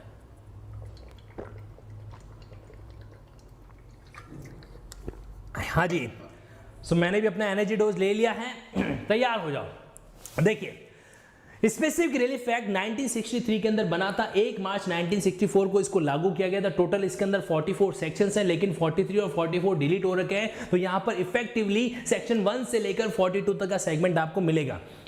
स्पेसिफिक रिलीफ कई तरह के होते हैं, जैसे कि रिकवरी एक तरह का स्पेसिफिक रिलीफ है, स्पेसिफिक परफॉर्मेंस स्पेसिफिक रिलीफ है, कॉन्ट्रैक्ट का रेक्टिफिकेशन, इंस्ट्रूमेंट का रेक्टिफिकेशन या इंस्ट्रूमेंट का कैंसिलेशन या फिर कॉन्ट्रैक्ट का रेसिशन करवाना स्पेसिफिक रिलीफ है, डिक्लेरेशन करवाना और या फिर प्रिवेंटिव रिलीफ के तहत इंजेक्शन जारी है जो करवाना। सेक्शन 2 जो है 5 तरह की डेफिनेशन क्लॉज के बारे में बात करता है, A B C D E। इसके अंदर A जो है B और C और D ऑब्लिगेशन के बारे में, सेटलमेंट के बारे में, ट्रस्ट के बारे में, ट्रस्टी के बारे में बताते हैं, और E क्लॉज कहता है कि जो यहां पर डिफाइन है इंडियन कॉन्ट्रैक्ट एक्ट में डिफाइन है वो यहां पर इस्तेमाल या जो किया जा सकता है। सेक्शन 3 सेविंग क्लॉज है जो कहता है सिंपली कि कॉन्ट्रैक्ट के तहत अगर आपके पास कोई अदर रेमेडी है तो आप इसका यूज कर सकते हो, और साथ ही साथ में रजिस्ट्रेशन एक्ट की जो बात है वो यहां पर लागू नहीं होगी। सेक्शन 4 क्या कहता है कि इंडिविजुअल सिविल राइट को इन्फोर्स करोगे, पिनल लॉ को इन्फोर्स है जो नहीं किया जा सकता, यहां पर स्पेसिफिकली बात की गई है। सेक्शन 5 के तहत इमूवेबल प्रॉपर्टी का ऑनरशिप की बेसिस पर अगर आप रिकवरी करवाना चाहते हो, सीपीसी के पास चले जाओ, उसकी प्रोसीजर को फॉलो करना होगा। सेक्शन 6 के अंदर अगर मान लीजिए आपके ज्यूरिडिकल पोजीशन को किसी व्यक्ति ने अनलॉफुल तरीके से क्या कर लिया, ऑब्टेन कर दिया है, तो आप सेक्शन 6 के तहत रिकवरी का सूट फाइल कर सकते हो, लेकिन शर्त है 6 महीने के अंदर सूट फाइल होना चाहिए। गवर्नमेंट के खिलाफ सूट फाइल नहीं करोगे और किसी तरह का कोई भी रिव्यू, कोई भी अपील वगैरह जो एडमिट नहीं किया जाएगा। उसके बाद में नेक्स्ट पॉइंट सेक्शन 7 है जो अगर आप ऑनरशिप के आधार पर अपनी किसी मूवेबल प्रॉपर्टी की रिकवरी करवाना चाहते हो, यू कैन डू इट, लेकिन आपको सीपीसी की प्रक्रिया को, प्रोसेस को फॉलो करना होगा। सेक्शन 8 जो है वो ये कह रहा है अगर कोई व्यक्ति किसी अन्य पर्सन की मूवेबल प्रॉपर्टी को लेकर बैठा है जो कि वो खुद उसका हकदार नहीं है, तो जो ऑनर है वो क्या कर सकता है, सेक्शन 8 के तहत रिकवरी की एप्लीकेशन है जो लगा सकता है और उसके अकॉर्डिंगली सारी रिकवरी जो है वो कर सकता है। देन आफ्टर सेक्शन 9 हमें ये कहता है कि डिफेंसेस जो आपको नॉर्मली अवेलेबल रहते हैं वो सारे के सारे डिफेंसेस एसआरए के सूट के अंदर भी एप्लीकेबल होंगे। सेक्शन 10 स्पेसिफिक परफॉर्मेंस फाइल कराने के लिए आपको सेक्शन 10 की एप्लीकेशन लगानी पड़ती है। सेक्शन 10 कहता है कि कुछ सिचुएशन को छोड़कर बाकी सारे मामलों में स्पेसिफिक परफॉर्मेंस ग्रांट की जा सकती है। कुछ चीजें कौन कौन सी, सेक्शन 11 का 2 ट्रस्टी वाले मामलों को लेकर जब ट्रस्टी अपनी अथॉरिटी को एक्सीड करके कोई कॉन्ट्रैक्ट करता है, सेक्शन 14 के तहत जो कुछ पॉइंट दे रखे हैं वो, और सेक्शन 16 के तहत जो पॉइंट दे रखे हैं वो। सेक्शन 11 हमें ये कहता है कि ट्रस्ट के द्वारा जो कॉन्ट्रैक्ट किए जाते हैं वो भी स्पेसिफिकली इन्फोर्सेबल है, लेकिन सिवाय एक चीज के जब वो अपनी अल्ट्रा वायरस एक्ट करता है तो। Section 12 part of contract specifically performable नहीं होता है, नेगेटिव नियम है यहां पर, लेकिन मान लीजिए अनपरफॉर्म पार्ट छोटा या बड़ा जो है वो मनी में कंपेंसेट किया जा सके, डन, या फिर अनपरफॉर्म पार्ट सेपरेट और इंडिपेंडेंट फुटिंग पर है, डन, ऐसा कर सकते हो। उसके बाद में हमारे पास पॉइंट आया था सेक्शन 13। सेक्शन 13 के अंदर क्या था, कोई भी लेसी है या फिर कोई भी परचेजर जो है वो क्या करा सकता है, एक ऐसे सेलर से या ऐसे लेसर से जो अपने आप में टाइटल नहीं रख रहा था, उसके पास में इम्परफेक्ट टाइटल था, उससे कुछ बातें स्पेसिफिकली परफॉर्म करा सकता है, उससे मॉर्गेज को रिजाइन कराने के लिए कह सकता है, उससे अदर पर्सन की कॉन्सेंट लाने के लिए कह सकता है, उसको सेल एग्रीमेंट एग्जीक्यूट करने के लिए कह सकता है, सेक्शन 13। उसके बाद में सेक्शन 14 के अंदर स्पेसिफिकली कुछ बातें दे रखी है, जैसे सब्सिट्यूट परफॉर्मेंस आपने ऑब्टेन कर दिया है, पर्सनल बार अगर आपके पास में आ रहा है, या फिर जो है वो कॉन्ट्रैक्ट डिटर्मिनेबल इन नेचर है, मतलब उसको तय नहीं किया जा सकता अपने आप में, या फिर एडिकेट रिलीफ कोई दूसरा आपके पास उपलब्ध है, इन सारी सिचुएशन में सेक्शन 14 आपको स्पेसिफिक परफॉर्मेंस देने से मना कर देता है। सेक्शन 15 की अगर यहां पर अपन बात करें तो कौन स्पेसिफिक परफॉर्मेंस करवा सकता है, इसका आंसर सेक्शन 15 में मिलेगा। किसके अगेंस्ट हो सकता है, सेक्शन 19 में मिलेगा। सेक्शन 16 पर्सनल बार बताता है, section 17 no title no specific performance, section 18 no variation no specific performance, उसके बारे में उसके सिद्धांत को एप्लीकेबल कराता है। सेक्शन 20 के अंदर सब्स्टिट्यूटेड परफॉर्मेंस है, आप 30 दिन के नोटिस के बाद किसी और पर्सन से सब्स्टिट्यूट परफॉर्मेंस करवा सकते हो, और अगर आप ऐसा करवाते हो तो फिर आप स्पेसिफिक परफॉर्मेंस नहीं ले सकते, लेकिन आप डैमेजेस जो है वो क्लेम है जो कर सकते हो। 21 के तहत इंफ्रास्ट्रक्चर प्रोजेक्ट को डिले करने के इंटेंशन से अगर कोई इंजेक्शन कोड देता है तो गलत है, यानी कि इंजेक्शन देने से मना करता है। इंफ्रास्ट्रक्चर प्रोजेक्ट वाले केसेस कौन से होते हैं वो आपको शेड्यूल के अंदर मिलेंगे। 5 तरह की कैटेगरी जो आपको मिलेगी, चाहे वो ट्रांसपोर्ट हो, एनर्जी हो, वाटर सैनिटेशन हो, कम्युनिकेशन हो या सोशल प्रोजेक्ट क्यों ना हो, ठीक है। देन आफ्टर हमारे सामने 20B जो है स्पेशल कोड के बारे में बात करता है कि इंफ्रास्ट्रक्चर प्रोजेक्ट वाले जो केसेस है उसको स्पेशल कोड वो होंगे जिनको state government chief justice of high court की कंसल्टेंसी के साथ में डेजिग्नेट करेगी, वो स्पेशल कोड जो है कहलाएंगे। उसके बाद में शेड्यूल के अंदर परिवर्तन अगर करना है तो सेंट्रल गवर्नमेंट जो है ऑफिशियल गजट पारित करके ऐसा कर सकती है, लेकिन बाद में पार्लियामेंट की अप्रूवल जो है लेनी पड़ेगी। 20 का C हमें ये कहता है कि इंफ्रास्ट्रक्चर प्रोजेक्ट के मामले सुनते हो तो वो 1 ईयर यानी कि 12 मंथ के अंदर कंप्लीट हो जानी चाहिए। हद से हद तक इसको क्या दिया जा सकता है, 6 का एक्सटेंशन जो है वहां पर दिया जा सकता है, उससे ज्यादा एक्सटेंशन नहीं मिलेगा। देन आफ्टर 21 की अगर बात करें तो कंपेंसेशन की बात जो है वो भी आप स्पेसिफिक परफॉर्मेंस के साथ साथ में क्या कर सकते हो, क्लेम है जो कर सकते हो। 22 हमें ये कहता है कि स्पेसिफिक परफॉर्मेंस सूट के साथ साथ में आप क्या करा सकते हो, कोई भी पार्टीशन करवाना है, अर्नेस्ट मनी को रिफंड करवाना है, वो रिलीफ भी आप वहां पर क्लेम कर सकते हो। 23 सिंपली कह रहा है कि अगर आपने कॉन्ट्रैक्ट में लिक्विडेशन कर रखा है, अगर आपने पहले से मेंशन कर रखा है कि ब्रीच होने पर कितना अमाउंट पे करना पड़ेगा, सिर्फ इसके आधार पर स्पेसिफिक परफॉर्मेंस कोर्ट मना नहीं कर सकता। सेक्शन 24 ये कहता है कि अगर आपका स्पेसिफिक परफॉर्मेंस का सूट डिसमिस हो गया तो उसके बाद आप डैमेजेस का सूट जो है वो क्लेम नहीं कर पाओगे। 25 के अंदर ये कहा हुआ है कि ये जितने भी प्रोविजन है वो आपके टेस्टामेंटरी डॉक्यूमेंट के डायरेक्शन वगैरह के केस में भी एप्लीकेबल हो सकता है। 26 रेक्टिफिकेशन की बात करता है, जब इंस्ट्रूमेंट जो है रियल इंटेंशन जारी नहीं कर रखा होता है। तो उसके बाद में 27 कॉन्ट्रैक्ट के रेसिशन कॉन्ट्रैक्ट को विखंडित करने के बारे में बात करता है। अगर कोई वॉइडेबल कॉन्ट्रैक्ट है जो कि कहीं कहीं अपने आप में रिसाइनेबल है तो उस सिचुएशन के अंदर रिसाइन किया जा सकता है सेक्शन 27 के इफेक्ट से। यहाँ पर हमें इस चीज़ का ध्यान रखना है कि 27 के बाद 28 हमें कहता है कि सपोज करो कि अगर बायर ने सेलर के खिलाफ में कोई डिक्री ले रखी है स्पेसिफिक परफॉर्मेंस की, लेकिन लेटर स्टेज पर बायर अगर पेमेंट नहीं करता है तो सेलर को अनदर सूट, कोई दूसरा सूट लाने की जरूरत नहीं है, उसी सूट के अंदर वो बायर से क्या कर सकता है, रिकवरी है जो कर सकता है। सेक्शन 29 अल्टरनेट प्रेयर के बारे में गवर्न होंगे, और जो सबसेक्शन 2 है वो आपके किससे गवर्न होगा, वो जो फॉलोइंग प्रोविजन आएंगे उसके अकॉर्डिंग दिया जाएगा। परपेचुअल इंजेक्शन 2 तरह की सिचुएशन में दिया जाता है। पहली सिचुएशन तो ये कॉन्ट्रैक्ट की फेवरेबल, जैसे मान लो कोई भी फेवरेबल ऑब्लिगेशन है उसका ब्रीच हो रहा हो तो, और दूसरा अगर डिफेंडेंट, अगर प्रतिवादी कोई अनलॉफुल इवेजन करे तो उस सिचुएशन के अंदर। अच्छा, फेवरेबल ऑब्लिगेशन ब्रीच होने की दो कैटेगरी बनती है, या तो कॉन्ट्रेक्चुअल हो सकती है या अदरवाइज हो सकती है। अगर कॉन्ट्रेक्चुअल फेवरेबल ऑब्लिगेशन है उसका ब्रीच होता है, चैप्टर 2 को अप्लाई करना है, और उसके अलावा कोई इसी तरह का ऑब्लिगेशन है जहां पर आप पार्टी से कोई चीज कंपेल भी कराना चाहते हो, कोई एक्ट करवाना भी चाहते हो इंजेक्शन के साथ साथ में, तो सेक्शन 39 के तहत मैंडेटरी बोलो इंजेक्शन के साथ साथ में डैमेजेस क्लेम कर सकते हो। सेक्शन 40, सेक्शन 41 ने हमें इंजेक्शन किन के मामलों में रिफ्यूज किया जा सकता है उसके अलग अलग ग्राउंड है जो प्रोवाइड कर रखे हैं। और हमने एक छोटी सी ट्रिक बना दी, और हमने ट्रिक ये बना दी कि प्रोसीडिंग जहां पर कॉन्ट्रैक्ट मेलाफाइड प्लांटिफ, कॉन्ट्रैक्ट में मेलाफाइड प्लांटिफ हो तो उसके केस में रिफ्यूजल जो है कोर्ट के द्वारा किया जाएगा।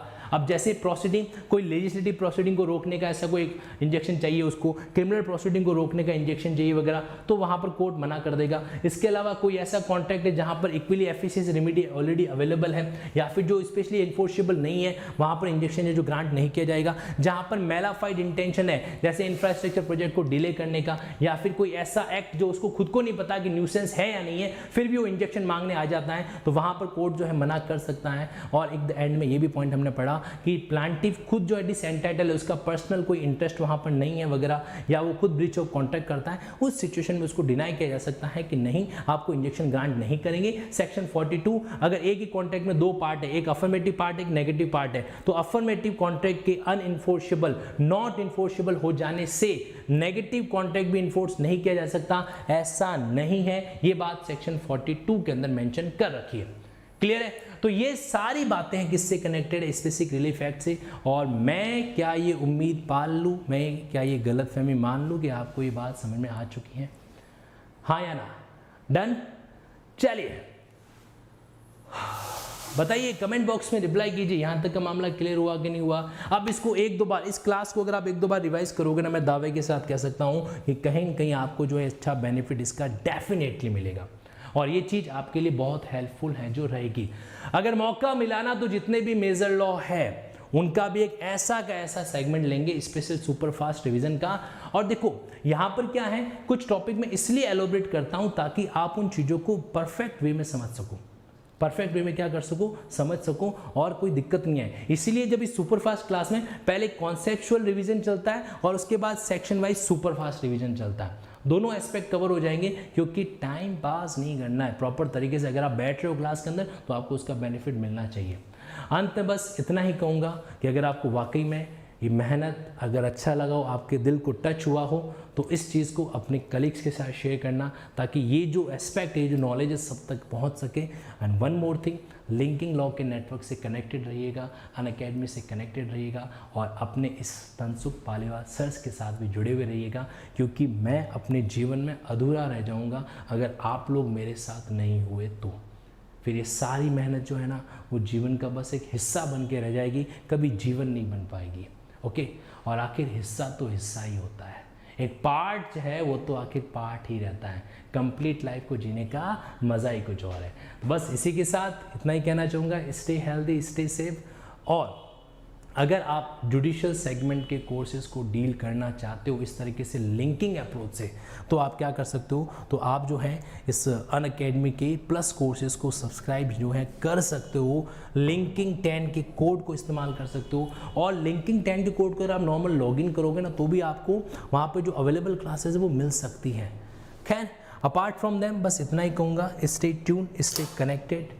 जीवन जो है ना, वो एक अकेला थक जाएगा, मिलकर हाथ बढ़ाना उस फंडे के ऊपर अप्लाई होता है। चलिए, दैट्स ऑल फॉर टुडे। आज की क्लास में यहीं पर समाप्त करते हैं। तब तक के लिए थैंक यू सो मच।